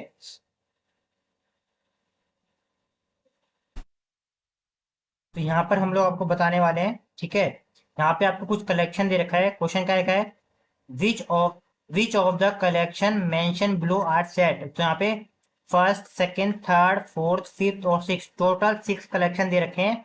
तो हमें यहाँ पे ये बताना है कि इसमें से कौन सा कलेक्शन सेट है और कौन सा कलेक्शन सेट नहीं है। जैसे फर्स्ट वाला देखिएगा। ठीक है, सॉल्व नहीं करना है, इंपोर्टेंट नहीं है, सिंगल स्टार टॉपिक है, समझने के लिए। ठीक है, पहले क्या दे रखा है, the collection of all people interested in kabaddi. ठीक है, आपसे क्वेश्चन पूछा जाता है कि उन सभी इंटरेस्टेड लोगों का कलेक्शन बनाओ। ठीक है, जो जिनका कबड्डी में इंटरेस्ट है। क्या आप ऐसा कर सकते हो, क्या हर किसी का आंसर सेम होगा, नहीं सेम होगा। मान लीजिए किसी एक, मान लीजिए जैसे मान लीजिए यहाँ पर अब एग्जांपल देते हैं कि किसी एक पर्सन है, मान लीजिए एक ग्रुप है, इसने बहुत सारे लोग, ठीक है, कई सारे लोगों का ग्रुप बना दिया जो कि कबड्डी में इंटरेस्टेड है। ठीक है, अब दूसरे लोगों से बनवाओ, क्या जरूरी थोड़ी ना है कि इसका भी आंसर और इसका आंसर सेम टू सेम आएगा। मेरा कहने का मतलब है, अगर कोई एक पर्सन है, ठीक है, सिंपल सा मतलब ऐसे समझ लीजिए, मान लीजिए कोई एक पर्सन है, उस पर्सन का नाम क्या है, राम। उस पर्सन का नाम क्या है, राम। ठीक है, तो हो सकता है कि किसी कोई एक इंसान सोचे कि राम को कबड्डी में इंटरेस्ट है। ठीक है, और राम के लिए कोई दूसरा पर्सन सोचे कि इसको कबड्डी में इंटरेस्ट नहीं है। तो आपको समझ में आ रहा है, तो द कलेक्शन ऑफ, ठीक है, यहाँ पे क्लियर कर लीजिए एक बार दोबारा से, the collection of all people interested in kabaddi is not a well defined. क्योंकि ये क्लियर नहीं है कि कोई भी एक इंसान कि उसका कबड्डी में इंटरेस्ट है या नहीं है। हो सकता है आज इंटरेस्ट है, कल इंटरेस्ट ना हो। ठीक है, सेम इसी तरीके से अगर हम सेकंड की बात करें, सेकंड एग्जांपल क्या दे रखा है देखो, तो यानी पहला वाला क्या हमारे पास, पहला वाला हमारा सेट नहीं है। ठीक है, सेकंड क्या देखा है, the collection of all those people who have been to Mars. हमें उन लोगों का कलेक्शन बताना है जो मार्स पे गया है। ठीक है, ठीक है, तो इसमें क्या बोल रखा है, द कलेक्शन ऑफ दो all those people who have been to Mars. क्या आपको पता है कि मार्स पर अभी तक कौन कौन से लोग जा चुके हैं, तो एक भी लोग हैं जो कोई भी मार्स पर नहीं गए, यानी इसका आंसर क्या होगा, 0। आप किसी भी इंसान से पूछो कि उन सभी लोगों का कलेक्शन बनाओ जो मार्स पे जा चुके हैं, तो उनका आंसर क्या होगा? कोई भी नहीं यार, किसी का आंसर सेम ही तो होने वाला है। इसलिए ये कलेक्शन कैसा हमारे पास वेल डिफाइंड है। थर्ड क्या दे रखा है? तो यानी ये क्या है? सेट है। यानी ये क्या है? सेट है। थर्ड क्या देखा है? The collection of all prime member. ठीक है। अब अगर प्राइम मेंबर कौन कौन से होते हैं आपको पता होना चाहिए। प्राइम मेंबर की डेफिनेशन क्या होगी? प्राइम मेंबर उन मेंबर को कहते हैं, या प्राइम नंबर उन नंबर को कहते हैं जो केवल या तो खुद से कटे या फिर वन से कटे। ठीक है। जैसे एग्जांपल देख लीजिए, प्राइम नंबर का एग्जांपल क्या होता है? जैसे टू। टू क्या होता है? टू वन से डिवाइड होता है और टू खुद से डिवाइड होता है। थ्री, थ्री वन से डिवाइड होता है और थ्री क्या होता है हमारे पास? केवल थ्री से डिवाइड होता है। उसके बाद नेक्स्ट प्राइम नंबर क्या होगा? Prime number five. Five one से डिवाइड होता है और फाइव खुद फाइव से डिवाइड होता है। तो यानी ऐसे वो नंबर जो केवल दो नंबर से डिवाइड हो, एक किससे? वन से, दूसरा किससे डिवाइड हो? खुद से डिवाइड हो, उन्हें हम क्या बोलते हैं? प्राइम नंबर बोलते हैं। ठीक है। तो आप किसी से भी पूछोगे तो हर किसी का आंसर क्या होगा? सेम होगा। क्या होगा हर किसी का आंसर? सेम। यहाँ पे हम लिख देते हैं the collection of all prime number. तो क्या होगा हमारे पास? ये टू, थ्री, फाइव, सेवन, 11, 13, ये सारे के सारे क्या है? प्राइम नंबर है। ऐसा आप आगे भी लिख सकते हो। यानी ये क्या है? वेल डिफाइंड है, इसलिए क्या है? सेट है। ठीक है। फोर्थ हमारे पास क्या दे रखा है? यहाँ पर बच्चों नेक्स्ट हमारे पास जो फोर्थ दे रखा है, इस फोर्थ को करने से पहले, ठीक है, यहाँ पर एक बात ध्यान रखिएगा। आप लोगों को लाइब्रेरी का मतलब क्लियर है? लाइब्रेरी का मतलब पता है? तो यहाँ पे लाइब्रेरी कलेक्शन से क्या मतलब है? हमें उन सारी लाइब्रेरी का कलेक्शन करना है जो क्या है? एस्थेटिक सोसाइटी से रिलेट करती है। यहाँ पे हम आपको एक बात बोलेंगे, आप लोग ना गूगल में जाके सर्च करना। ठीक है। गूगल में सर्च करना कि एशियाटिक सोसाइटी का क्या मतलब है। तो हमें इस सेट का क्या मतलब है? इस सेट का मतलब है सभी एशियाटिक, सभी एशियाटिक सोसाइटी का, सभी एशियाटिक लाइब्रेरी लाइब्रेरी सोसाइटी का कलेक्शन करना है। वो क्या है? क्लियर है यानी कट है। यानी कि एशियाटिक सोसाइटी का जो लाइब्रेरी है उनका कलेक्शन कैसा है? वेल डिफाइन है। यानी इस टाइप की जो लाइब्रेरी क्या है? वो डिफाइन है, इसलिए हम लोग इसे क्या बोलेंगे? वेल डिफाइंड कलेक्शन बोलेंगे। इसलिए क्या है? हमारे पास सेट है। ठीक है। नेक्स्ट देखते हैं। नेक्स्ट देखिए इसके बाद फिफ्थ क्या दे रखा है? ये हमारे पास क्या सेट है? फिफ्थ क्या है? The collection of all rectangle that are not square. ये भी सिंपल सी बात है कि आपको उन सारे रिक्टेंगल का कलेक्शन करना है जो स्क्वायर नहीं है। आपको कोई डाउट तो नहीं है? ऐसे रिक्टेंगल बहुत सारे आप रिक्टेंगल बना लो। अगर आपके सामने किसी ने रिक्टेंगल ड्रॉ किया है तो आप उसे पहचान पाओगे ना कि वो स्क्वायर नहीं है। हर हर एक टाइप के रिक्टेंगल जो स्क्वायर नहीं है वो क्या हमारे पास वेल डिफाइन है। इसलिए ये क्या हमारे पास? ये सेट है। फिफ्थ नंबर देखिए, the collection of all funny movie. आप लोग को फनी मूवी का कलेक्शन बनाना है। मान लीजिए एक कोई एक मूवी है, कोई एक मूवी है, वो मूवी अगर आपके लिए फनी है तो जरूरी नहीं है वो मूवी दूसरे इंसान के लिए भी फनी हो। यानी कोई एक मूवी किसी एक के लिए फनी हो सकती है और दूसरे के लिए फनी नहीं भी हो सकती है। इसलिए the collection of all funny movie is not a well defined, इसलिए ये सेट नहीं है। इसलिए ये क्या है? ये सेट नहीं है। बच्चों इसके लिए मतलब थोड़ा कंफ्यूजन मत होना। ठीक है। इस बात के लिए लाइब्रेरी कलेक्शन का मतलब क्या है? सभी टाइप की लाइब्रेरी का कलेक्शन करना। लेकिन यहाँ पे कुछ स्पेशल टाइप की लाइब्रेरी के बारे में बात की। वो क्या है? एक एस्थेटिक सोसाइटी एक है, उसमें एक पर्टिकुलर टाइप की लाइब्रेरी का कलेक्शन किया जाता है। ठीक है। तो इसको आप गूगल पे सर्च करना कि एस्थेटिक सोसाइटी क्या है, आगे उसमें किस टाइप की लाइब्रेरी का कलेक्शन होता है। ठीक है। आप लोगों को याद क्लियर हो जाएगा। नेक्स्ट, नेक्स्ट एग्जाम्पल देख लेते हैं हम लोग। E2 क्या दे रखा है हमारे पास? देखो E2 में क्या लिखा है? Suppose you are a given stamp album. Stamp का मतलब पता है ना? पुराने टाइम पे जो या लेटर लेटर भेजते थे, पत्र चिट्ठी भेजते थे, उसमें स्टाम्प लगाते थे। या अभी के टाइम में जो कोरियर होता है उसमें कई में स्टाम्प लगाया जाता है ना। तो क्या है? Suppose you are a stamp album is the collection of stamp that album are set, give reason of your answer. तो जो हमने स्टाम्प का कलेक्शन किया है, क्या वो सेट है या नहीं, उसका हमें रीजन बताना है। ठीक है। तो हम इसका आंसर करते हैं। इसको पहले रफ कर लेते हैं यहां से।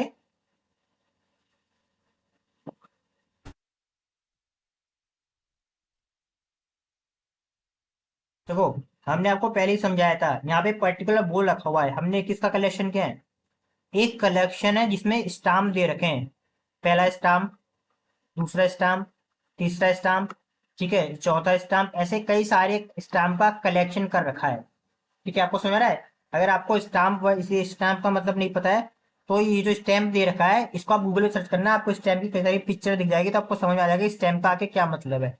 ठीक है, तो अगर हमने कई सारे स्टैम्प का कलेक्शन कर रखा है और इस कलेक्शन को आप किसी को भी दिखाओ, इस स्टैम्प के कलेक्शन को किसी को भी दिखाओ, हर किसी का आंसर क्या सेम होगा कि पहले वाला स्टैम्प, दूसरा स्टैम्प, तीसरा, चौथा, पांचवा, यानी उसके पास एक पर्टिकुलर स्टैम्प है। जैसे हमने आपको एक एग्जांपल अभी जस्ट पीछे बताया था, याद करो, द कलेक्शन ऑफ इग्नू, याद करो हमने लिखा था ना एग्जांपल, इग्नू और आपका पाई, क्वेश्चन मार्क है ना, या फिर ये नाम गीता, ये भी क्या, ये भी सेट ही तो है। हमने इस सेट में इग्नू, पाई, क्वेश्चन मार्क, गीता अपनी तरफ से कुछ कलेक्शन फिक्स कर दिया। उसी तरीके से the set of all stamp, इसने भी अपनी तरफ से कुछ कलेक्शन फिक्स कर दिया। आप इस कलेक्शन को देखकर किसी से भी पूछो, हर किसी का आंसर सेम होगा इस कलेक्शन को लेकर, इसलिए ये क्या है, सेट है, वेल डिफाइन है। ठीक है, आपको इनमें से कोई सा भी याद नहीं करना, बिल्कुल भी इनमें से कोई सा भी आपके एग्जाम में नहीं आएगा, आपको केवल ये समझना था।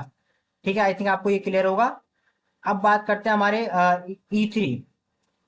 E3 क्वेश्चन क्या दे रखा है, which of the following statement are true. यहाँ पे कई सारी स्टेटमेंट दे रखी है, first, second, third, fourth, fifth और सिक्स। आपको बताना है इसमें से कौन सी स्टेटमेंट ट्रू है। चेंज जो change those that are false to obtain correct statement. तो इसमें से जो भी रॉन्ग होगी ना उसको हमें चेंज करना है करेक्ट करके। ठीक है, पहला वाला क्या दे रखा है, पहले वाले में दे रखा हमारे पास कि 0.2 बिलोंग्स टू एन। ये क्या है, ये रॉन्ग है। रॉन्ग क्यों है, आप लोग भी जानते हो कि 0.2 नेचुरल नंबर नहीं है। तो इसे करेक्ट कैसे करना पड़ेगा, इसको करेक्ट ऐसे लिख दो कि 0.2 does not belongs to N, ये हो गया इसका करेक्ट आंसर। अभी क्लियर है? सेकंड देखो हमारे पास, सेकंड क्या दे रखा है हमारे पास, सेकंड दिया हमारे पास कि √9 does not belongs to N, sorry Z, integer है ना Z, √9 does not belongs to Z. और ये क्या हमारे पास क्लियर है, आप लोग सभी जानते हो कि जेड के अंदर कौन कौन से नंबर होते हैं, जेड के अंदर 0 होगा, +-1, +-2 ऐसे नंबर होते हैं। रूट जो होता है, रूट के जितने भी नंबर होंगे, रूट के जितने भी नंबर होंगे वो जेड के अंदर नहीं होते, चाहे वो कोई सा भी रूट का नंबर हो, है ना, वो जेड के अंदर नहीं होता। यानी ये क्या है, ये सही लिखा हुआ है। ठीक है, थर्ड क्या दे रखा हमारे पास कि √2 बिलोंग्स टू रियल नंबर, ये भी क्या है, करेक्ट है। आपको पता होगा जो रियल नंबर है, जो रियल नंबर है, रियल नंबर के अंदर रैशनल और इरेशनल नंबर दोनों ही होते हैं। रैशनल नंबर और इरेशनल नंबर दोनों ही होते हैं। और रूट है, √2 है, √2 क्या है, एक इरेशनल नंबर है, यानी √2 रियल नंबर के अंदर होगा। ठीक है, इसलिए ये क्या हमारे पास करेक्ट है। सेकंड क्या देखा हमारे पास, √2 बिलोंग्स टू रैशनल, √2 क्या है, √2 इरेशनल नंबर है। ठीक है, यानी √2 रैशनल नंबर नहीं है, यानी ये क्या है हमारे पास, ये गलत है। इसको सही कैसे करेंगे, √2 does not belongs to Q. अभी क्लियर है इतना? नेक्स्ट नेक्स्ट क्वेश्चन पे देखते हैं, नेक्स्ट क्या दे रखा है, the set of all square that are not rectangle is 5। ठीक है, अब आपको ये बताना है। अब आप लोग इसका मतलब पहले समझ लीजिएगा, देखिए इसका मतलब क्या है, यहाँ पे हम अलग से करेंगे। ठीक है, ये देखिए, इसको नोट करके इसको समझ लीजिएगा। क्या देखा था, the set of all square that are not rectangle. आपको स्क्वायर और रेक्टेंगल की डेफिनेशन पता होनी चाहिए। ठीक है, स्क्वायर की डेफिनेशन क्या है, स्क्वायर उसे बोलते हैं इसकी चारों साइड क्या होती है, आपस में इक्वल होती है, उसे हम लोग क्या बोलते हैं, स्क्वायर बोलते हैं। और रेक्टेंगल किसे बोलते हैं, रेक्टेंगल उसे बोलते हैं जिसके आमने सामने की साइड क्या होती है, आपस में इक्वल होती है। ये आपस में इक्वल होगी और ये आपस में इक्वल होगी। ठीक है, अगर कोई से भी अगर कोई सी भी फोर साइड की शेप होगी और उसकी अगर चारों साइड आपस में इक्वल होगी, चारों साइड अगर आपस में इक्वल होगी तो उसे हम स्क्वायर बोलेंगे। लेकिन अगर उसके आमने सामने की साइड आपस में इक्वल होगी तो हम उसे क्या बोल देंगे, इसको रेक्टेंगल बोलेंगे। तो इसका मतलब ये क्या है, ये हमारे पास ट्रू दे रखा है, the set of all square that are not rectangle, यानी हर एक वो स्क्वायर जो रेक्टेंगल नहीं है वो क्या होगा, वो इनफाइनाइट होगा। ये क्लियर है? ठीक है, अगर आपको कोई भी डाउट हो तो आप हमसे डाउट क्लास में पूछ लीजिएगा। ठीक है, जैसे अगर हम इसे थोड़ा सा और एक्सप्लेन कर दें, आपको थोड़ा सा और समझ में आ जाएगा। अभी देखो, मान लीजिए हमने एक सेट बना दिया, एक सेट ए लिख दिया और इस सेट के अंदर सेट ऑफ ऑल स्क्वायर लेना, सारे सेट स्क्वायर लो, ये भी एक स्क्वायर है, ये भी एक स्क्वायर है, ये भी एक स्क्वायर है, यानी सारे स्क्वायर लिख रहे हैं। यानी इस सेट के अंदर छोटे बड़े सारे के सारे स्क्वायर लिख दो। क्या इसके अंदर कोई रिक्टेंगल है? नहीं है। कोई रिक्टेंगल है? नहीं है। इसका मतलब क्या, ये करेक्ट है। The set of all square is not a rectangle. छोटा बड़ा कोई सा भी स्क्वायर है, स्क्वायर स्क्वायर ही रहेगा, वो रिक्टेंगल नहीं होगा, इसलिए क्या है, फाइनाइट, करेक्ट है, हमारे पास ट्रू है। ठीक है, इतना आपको समझ में आ गया होगा। अब नेक्स्ट देखते हैं लास्ट क्वेश्चन इसका, फिफ्थ नंबर का। देखो फिफ्थ में क्या दे रखा है हमारे पास, फिफ्थ क्या दे रखा है, any circle is a member of set E1 5, 5 क्या हमारे पास ये, ठीक है, एब अबव। तो बताना ये हमारे पास सेट है या फिर सेट नहीं है। ठीक है, तो आपको बताना है कि कोई भी एक जो सर्कल है, वो जो आपका फिफ्थ नंबर का जो सेट दे रखा था, सेट ऑफ ऑल स्क्वायर, उसमें बिलोंग करेगा या फिर नहीं करेगा। ऑब्वियस सी बात है, अभी तो जस्ट हमने बताया है कि सेट क्या है। ये सेट वो है जिसमें सारे के सारे क्या है, स्क्वायर है, छोटा स्क्वायर, बड़ा स्क्वायर, कोई सा भी स्मॉल, हर टाइप का स्क्वायर। तो यानी ये क्या है, ये वो सेट है जिसमें केवल और केवल हर टाइप का स्क्वायर ही होगा, स्क्वायर होगा, सर्कल नहीं होगा। यानी ये क्या है, ये आपका सेट नहीं है, यानी ये फॉल्स स्टेटमेंट है। यानी ये क्या है, ये भी फॉल्स स्टेटमेंट और ये भी क्या हमारे पास है, फॉल्स स्टेटमेंट। दोनों की दोनों क्या हमारे पास फॉल्स स्टेटमेंट है। ठीक है, इतना आपको क्लियर होगा। इनमें से एक भी क्वेश्चन आपके एग्जाम में नहीं आने वाला, आपको केवल समझना है। ठीक है, अब एग्जाम्पल नंबर 10 देखिए, ये भी आपके बुक का ही क्वेश्चन है। ठीक है, थ्योरी के बीच में क्वेश्चन दे रखा था, क्या दे रखा है example, the set of all natural number that are factor of 10। क्या बोल रखा है, आपको उन सभी नेचुरल नंबर का एग्जाम्पल देना है, ठीक है, जो क्या 10 के फैक्टर हो। ठीक है, आपको 10 दे रखा है, अब आप बताओ कि 10 है, 10 किस किस से डिवाइड हो सकता है। 10 1 से भी डिवाइड हो जाता है, 10 2 से भी डिवाइड हो जाता है, 3 से भी divide, sorry sorry really sorry, 1 से 2 से, 1 से 2 से 5 से और 10 से। 10 जो होता है इन 4 डिजिट से, इन 4 नंबर से डिवाइड हो जाता है। यहाँ पे क्या लिखेंगे, इसका सोल्यूशन में क्या लिखेंगे, सोल्यूशन में एक सेट ए लिख देंगे। ठीक है, और इससे क्या लिख दिया हमने, कौन कौन से, 1 2 5 और 10, ये हो गया इसका आंसर। और ये किस फॉर्म में लिखा है, ये लिखा है रोस्टर फॉर्म में। अब अगर आपको इसे किस फॉर्म में लिखना है, सेट बिल्डर फॉर्म में। सेट बिल्डर फॉर्म में हम क्या बोलते थे, यहाँ पे जितने भी एलिमेंट हैं उनकी कॉमन प्रॉपर्टी, कॉमन प्रॉपर्टी क्या है, फैक्टर ऑफ 10। कॉमन प्रॉपर्टी क्या है, कॉमन प्रॉपर्टी क्या हमारे पास है, फैक्टर ऑफ 10, फैक्टर ऑफ 10। और उस कॉमन प्रॉपर्टी को हम लोग एक्स से शो करते हैं। लिखें, देखो यहाँ पे बहुत आराम से आप लोग समझ जाओगे। उन सभी नंबर को हमने एक्स से शो कर दिया, सच दैट एक्स क्या है, x is the, x is a natural number that are factor of 10। यही तो प्रॉपर्टी है, इसको आप क्लोज ब्रैकेट से क्लोज कर दो बस। सेल बिल्डर का मतलब ये होता है, आगे सिंबल लगा दो और पीछे उसकी जो भी प्रॉपर्टी है उस प्रॉपर्टी को लिख दो। ठीक है, नेक्स्ट ये वाला अभी हमने बहुत बार कर लिया था, the set of natural number. ये लोग आप, ये आप लोग कर लोगे। The set of natural number में क्या है, ये थ्योरी के बीच में आ गया था इसलिए हमने लिख लिया है। अगेन वही 1 2 3 4 5 आप ऐसे करके लिख सकते हो। ठीक है, और अगर हम इसे सेट बिल्डर फॉर्म में तो लिखे तो कैसे लिखेंगे, x such that x is a natural number, x is a natural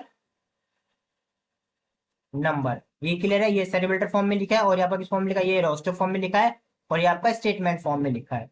ठीक है, नेक्स्ट देखते हैं क्या दे रखा है example, the set of all even number, the set of all even number strictly lying between 10 to 100। यानी यानी 10 से लेकर 100 के बीच में, 10 से लेकर 100 के बीच में जितने भी इवन नंबर है वो आपको लिखने हैं। ठीक है, बीच में बोले हैं 10 और 100 को इंक्लूड नहीं बोला है, तो समझना आराम से। उसका सॉल्यूशन क्या होगा, देखो सबसे पहला वाला सॉल्यूशन, एक सेट ए लिखा है, लिखो सारे 10 to 100, समझना इस बात को। 10 के बाद कौन सा इवन नंबर आता है, 12, नेक्स्ट क्या आएगा 14, फिर क्या आएगा 16, फिर क्या आएगा 18, ऐसे करते करते कहाँ जाएगा 98 तक। अगर एग्जामिनर 10 और 100 को इंक्लूड करता तब साथ में, तब आप कैसे, तब 10 से स्टार्ट करता है, 10 12 इस तरह करते करते 98 और आपका 100। आपको समझ में आ रहा है दोनों में डिफरेंस? इसमें बोला है 12 से स्टार्ट करना है, ऐसा नहीं है 10 से ज्यादा, 10 से बड़ा और 100 से कम इवन नंबर। इसमें क्या बोलता है, 10 को भी इंक्लूड करना है और लास्ट में 100 को भी इंक्लूड करना है। ये तो हो गया सेट रोस्टर फॉर्म में। अब इसे करते हैं हम लोग सेट बिल्डर फॉर्म में। कैसे लिखते हैं? ये सारे के सारे क्या है, इवन नंबर है, तो कॉमन सिंबल दे देंगे इवन नंबर को x, such that x is a even number. ठीक है, even number between between 10 10 to 100, ऐसे लिख सकते हो।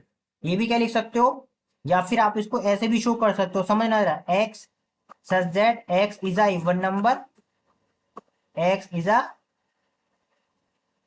Even number as a interval के फॉर्म में। कैसे कर सकते हो, 10, ठीक है, ग्रेटर देन और आपका एक्स और आपका 100। आप सेट बिल्डर फॉर्म को एज ए इंटरवल के फॉर्म में शो करो। आप लोगों को इंटरवल का मतलब पता ना ये? अगर आप लोगों को इंटरवल का नहीं मतलब नहीं पता तो प्लीज वेट करना, जब हम इंटरवल वाला लेक्चर पढ़ाएंगे उसमें हम समझा देंगे ये हमने कैसे लिखा है। ठीक है, यानी वो सारे वो सारे इवन नंबर जो 10 से ग्रेटर हो और 100 से लेस हो। अगर हम इसकी बात करते हैं तो इसको कैसे लिखोगे हम लोग, ये सारे के सारे even number x such that x is a even number. बच्चे पे थोड़ी जगह कम हो रही है इसलिए हम थोड़ा शॉर्ट में लिख रहे हैं। इवन नंबर कहां से, फ्रॉम फ्रॉम 10 टू 100। ठीक है, 10 टू 100 यानी 10 से लेकर 100 तक सारा। और अगर हम इसे सेट बिल्डर फॉर्म में लिखें, x such that x is a even number. बच्चों आप ये डिटेल में पूरा लिखेगा, ठीक है, हम शॉर्ट में समझा रहे हैं।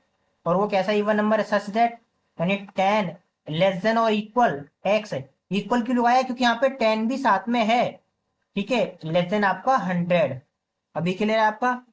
नेक्स्ट अब बात करते हैं एक और एग्जांपल की। यहाँ पे एग्जांपल क्या देखा है, द सेट एस क्या दे रखा है, एक सेट एस दे रखा है, the set of all star in the sky, यानी स्काई में कितने स्टार है। आप लोगों के मन में बचपन से यही पता होगा कि आसमान में स्काई में बहुत सारे स्टार है जिसे हम काउंट नहीं कर सकते। लेकिन अभी आप अगर गूगल में सर्च करोगे तो साइंटिस्ट ने ये कंफर्म कर दिया है कि हमारे पास जो स्टार्स हैं, हमारे पास जो स्टार्स है वो काउंटेबल है, उसे हम काउंट कर सकते हैं। जो स्टार्स है, स्टार 1 स्टार 2 स्टार 3, उन्हें हम काउंट कर सकते हैं। तो स्टार क्या है, एक फाइनाइट सेट है, एक सेट है, ठीक है, जिसे हम काउंट कर सकते हैं। ठीक है, ये तो हो गया रोस्टर फॉर्म में। तो इस स्टार का कोई नाम नहीं है ना यहाँ पे, हम अभी लिख नहीं सकते, लेकिन स्टार तो बहुत सारे हैं ना हमारे पास, तो उसे हम लिख सकते कैसे, यानी यहाँ पे जितने भी एलिमेंट है हर एक एलिमेंट का स्टार है, तो हम सेट बिल्डर फॉर्म में कैसे लिखेंगे, एक कॉमन सिंबल दे देंगे एक्स, और एक्स क्या है, x is a star, x is a star in the sky, in the sky। बस यही आपको ऐसे करना है, क्लियर है। नेक्स्ट एग्जांपल देख लीजिए, ये भी आपका, the set T all natural number which are the multiple of 5। हमें टी क्या है, टी उन सभी नेचुरल नंबर का सेट है जो 5 का मल्टीपल है।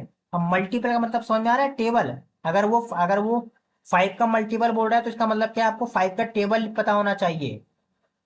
5 का टेबल यही तो होता है, 5 का मल्टीपल क्या, 5 1 जा 5 यानी 5, 5 2 जा कितना हो गया 10, 5 3 जा कितना हो गया 15। इसे तो बोलते हैं मल्टीपल। अगर आपको मल्टीपल का नहीं मतलब नहीं पता तो बच्चों प्लीज आपको क्लियर करना पड़ेगा अपना बेसिक।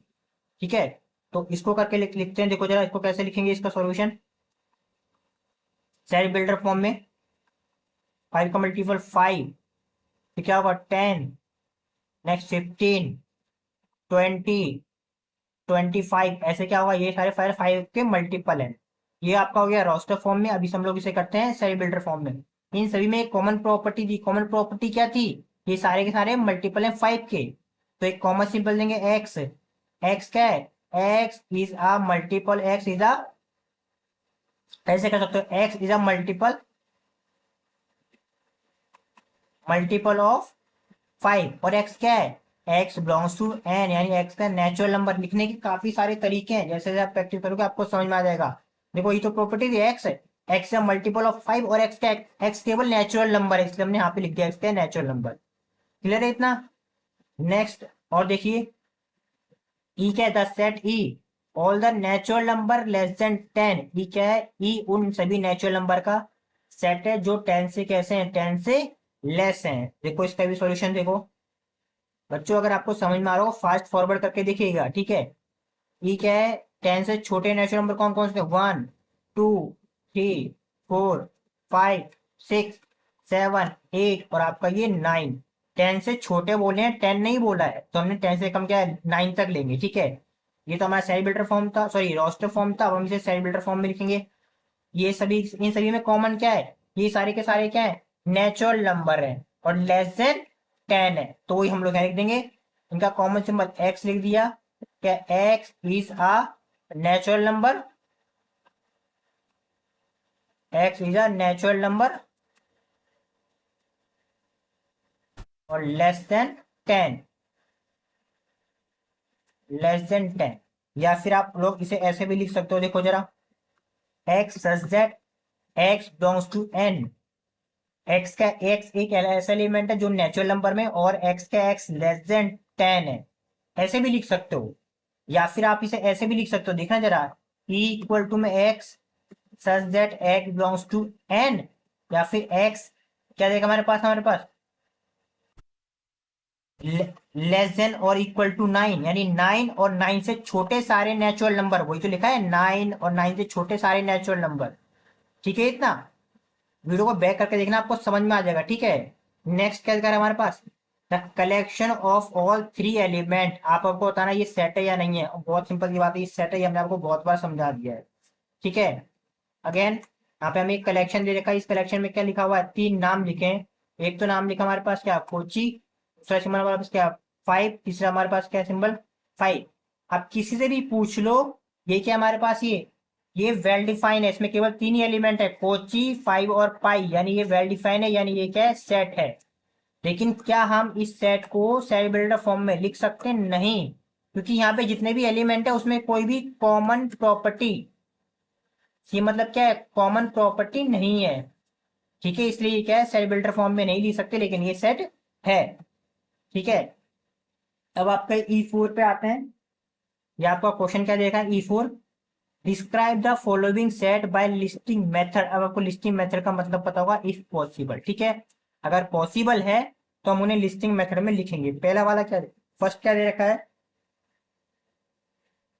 पहला वाला हम सिंबल देते हैं ए, यानी एक्स बिलोंग्स टू जेड, यानी एक ऐसा हमें ऐसे एक्स लेने हैं जो जेड के अंदर है, और एक्स का x is the largest negative integer, यानी सबसे बड़ा नेगेटिव इंटीजर लेना है। तो जेड के अंदर कौन कौन से एलिमेंट होंगे? ऑब्वियस सी बात है, सबसे बड़ा नेगेटिव इंटीजर कौन सा होता है? यहाँ पे हम पहले जेड लिख देते हैं। जेड में होता क्या आखिर? जेड में क्या होगा आप लोग जानते हो? जेड में कौन क्या होते हैं? 0 होगा, इधर +1 +2 ऐसे चलते हैं, इधर -1 -2 ऐसे चलते हैं, और ये 0 है और ये -1 है, और -2 क्या है? और छोटा। -3 क्या है? और छोटा। तो सबसे बड़ा नेगेटिव नंबर क्या होगा? -1। तो यानी कि इसका आंसर क्या आने वाला है? इसका आंसर आएगा -1, क्योंकि इसने बोला सबसे बड़ा नेगेटिव नंबर चाहिए, ठीक है। सेकंड क्या दे रखा है? ये भी एक सेट है, क्या दे रखा है? एक्स बिलोंग्स टू जेड, यानी हमें ऐसे इंटीजर लेने हैं जो इस इक्वेशन को सेटिस्फाई करते हो। इसको जो हम नीचे अलग से सॉल्व कर देते हैं, ठीक है। सेकंड क्या पूछा हुआ है हमारे पास? एक सेट दिया हुआ है, x belongs to Z such that 3x minus में 5 लेस देन और 19, यानी हमें ऐसे x के आंसर ढूंढने हैं जो इस इक्वेशन में लेफ्ट हैंड साइड पुट करो और लेस देन और इक्वल आए 19 से, ठीक है। तो सॉल्व कर लेते हैं, देखो अभी आपको समझ में आ जाएगा, बहुत इजी है। इस साइड को सॉल्व करना पड़ेगा आपको। क्या दे रखा हमारे पास? ये इधर साइड में अलग से सॉल्व करते हैं, इसको रफ करके। हमारे पास ये क्या दे रखा है कि 3x माइनस में 5 लेस देन और आपका 19, ठीक है। इसको सॉल्व करो, 3x माइनस में लेस देन 5 19, ये क्या होगा आपका 5, 3x लेस देन 19 और 5 कितना हो गया हमारे पास? 24, ठीक है। और ये करो, x आंसर यहाँ पे कितना आएगा? 24/3। कितना आंसर आने वाला है? x लेस देन और इक्वल टू, कितना आंसर हमारे पास आएगा? 8, ठीक है। यानी यानी x की वो वैल्यू जो 8 और 8 से छोटी हो, यानी इसका आंसर हमारे पास कितना आने वाला है? ठीक है, वो भी इंटीजर। इसका मतलब 8, ठीक है, समझ आ रहा है, 8,7, ठीक है, ,6,5 प्लस के सारे हैं ना, ऐसे करते करते सारे के सारे नंबर, वो सारे के सारे क्या होंगे, इस सेट में बिलोंग करेंगे। अब आप इसमें से कोई सा भी नंबर रख लो, चाहे आप प्लस का 8 रखो, 7 रखो, 6 रखो, 5 रखो, 4, 3, 0, -2, -1, कुछ भी पुट कर लो लेफ्ट हैंड साइड में, तो उसका आंसर जो है उसका आंसर 90 से क्या आएगा, लेस देन ही आएगा। क्लियर है ये? देन नेक्स्ट नेक्स्ट एग्जांपल देख लीजिए। नेक्स्ट एग्जांपल क्या दे रखा है, थर्ड क्वेश्चन क्या दे रखा है, the set of all letter in English alphabet. इसे भी आप लोग लिस्टिंग मेथड में लिख सकते हैं, इसे हमने आपको एग्जांपल में करके दिखा दिया था। क्या दे रखा हमारे पास, ए, और इसमें क्या हो गया, ऑब्वियस बात है, ए comma B comma C comma D, ये सारे के सारे क्या होंगे हमारे पास लिस्टिंग मेथड में होंगे। क्लियर है ये? नेक्स्ट आगे बढ़ते हैं हमारे पास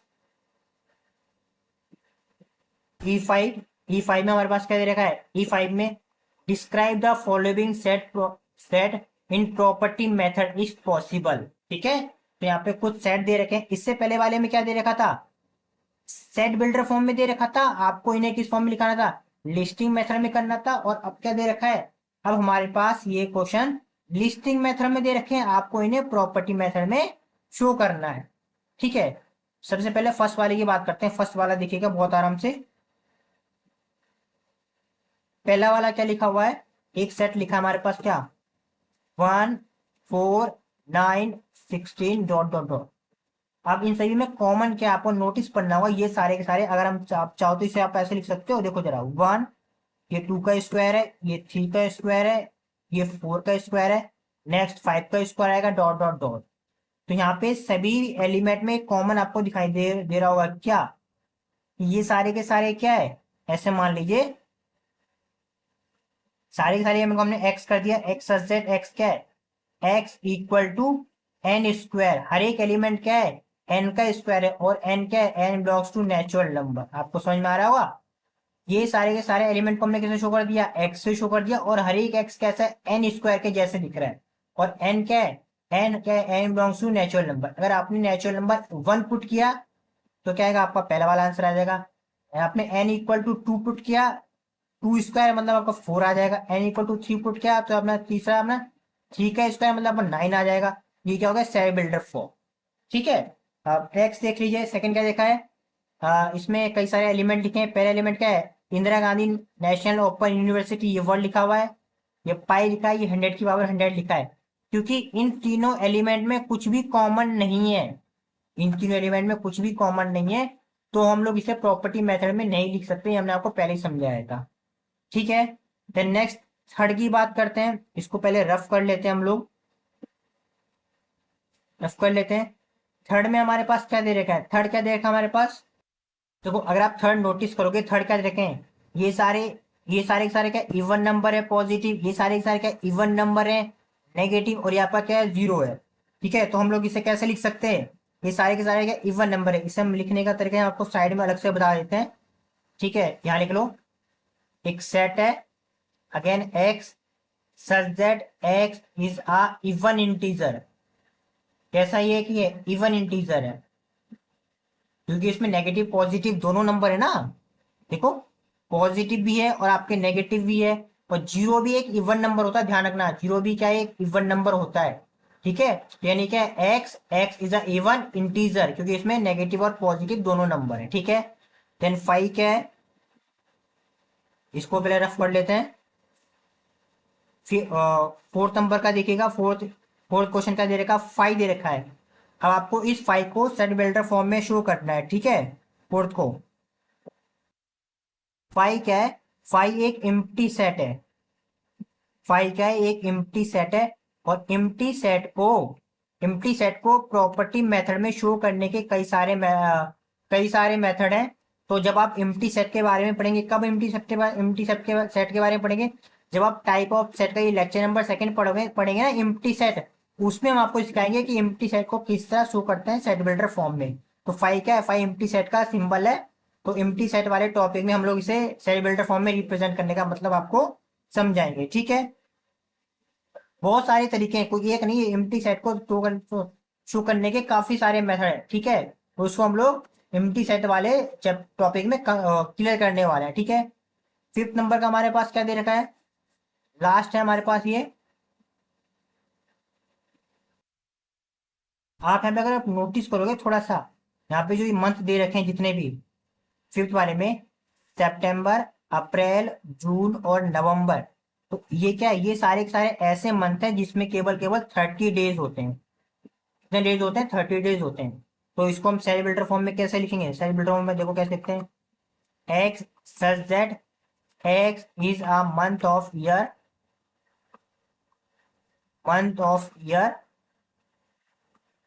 which have which have 30 days, which have 30 days. ठीक है, ऐसे आप लिख लोगे। ठीक। तो आज के लेक्चर में हमें इतना ही पढ़ना था, ठीक है। हमने हमने क्या कर लिया, ध्यान रखिएगा। लेक्चर फर्स्ट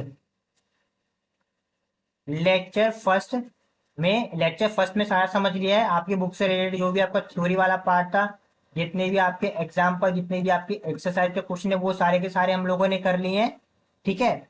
नेक्स्ट हम पढ़ने वाले हैं हमारा लेक्चर नंबर सेकंड। क्या पढ़ेंगे, लेक्चर नंबर सेकंड, जिसमें हम लोग क्या पढ़ेंगे, टाइप ऑफ सेट्स के बारे में। ये सेकंड स्टार टॉपिक है, ध्यान रखिएगा। इसमें ये सारे सेट के टाइप पढ़ेंगे, empty set, singleton set, finite set, infinite set, ये सारे सेट के टाइप पढ़ने वाले हैं। और इन सभी सेट को आपको डिटेल में अच्छे से समझना, और इन सभी में जो इंपॉर्टेंट है वो ये वाला है, subset, proper subset, improper set और सुपर सेट, ये किसे कहते हैं, बहुत इंपॉर्टेंट है, ठीक है। इसके साथ ही जैसे हमने आज लेक्चर नंबर फर्स्ट में किया है, उसी तरह जब हम लेक्चर नंबर सेकंड पढ़ेंगे, लेक्चर नंबर सेकंड से रिलेटेड आपकी बुक में जो भी थ्योरी, एग्जाम्पल और एक्सरसाइज का क्वेश्चन होगा, और जो प्रैक्टिस और इंपॉर्टेंट क्वेश्चन होंगे, वो हम आपको साथ के साथ करवाने वाले हैं। इसके अलावा आप हमारे फुल कोर्स को भी ज्वाइन कर सकते हैं। फुल कोर्स में आपको क्या मिलेगा, आपकी जो इग्नू की बुक है, ठीक है, इग्नू की बुक जो आपको मिलती है इग्नू की साइट से, उसकी कंप्लीट थ्योरी, एग्जाम्पल और एक्सरसाइज के क्वेश्चन करवाने वाले हैं। सभी लेक्चर्स के आपको वीडियो और पीडीएफ नोट्स मिलेंगे। लेक्चर के साथ साथ प्रैक्टिस क्वेश्चन और इंपॉर्टेंट क्वेश्चन करवाएंगे, अभी आपने देख लिया है। और जो आपका लेटेस्ट असाइनमेंट जो आपको सबमिट करना है, उसका वीडियो सोल्यूशन आपको मिलेगा। इसके साथ ही जो आपके प्रीवियस ईयर के जो क्वेश्चन पेपर है, उनका वीडियो सोल्यूशन आपको करवाया जाएगा। और जो आपका सिलेबस है, जो आपकी ई बुक्स है, उनका पीडीएफ फॉर्म आपको दिया जाएगा, और सिलेबस के बारे में आपको समझाया जाएगा। इसके साथ ही आपका जो लेटेस्ट एग्जाम पैटर्न है, जिसके अकॉर्डिंग आपके एग्जाम में क्वेश्चन पेपर आता है, वो आपको समझाया जाएगा। और जो आपका क्रैश कोर्स है, सबसे एंड में आपको एक क्रैश कोर्स करवाया जाएगा जब आपका एग्जाम स्टार्ट होने वाला होगा, उससे 1 मंथ बिफोर, जिसमें आपके फुल कोर्स का एक फास्ट रिवीजन करवाया जाएगा, जिससे आपकी तैयारी अच्छे से हो सके। तो हम मिलते हैं हमारे नेक्स्ट लेक्चर नंबर सेकंड में।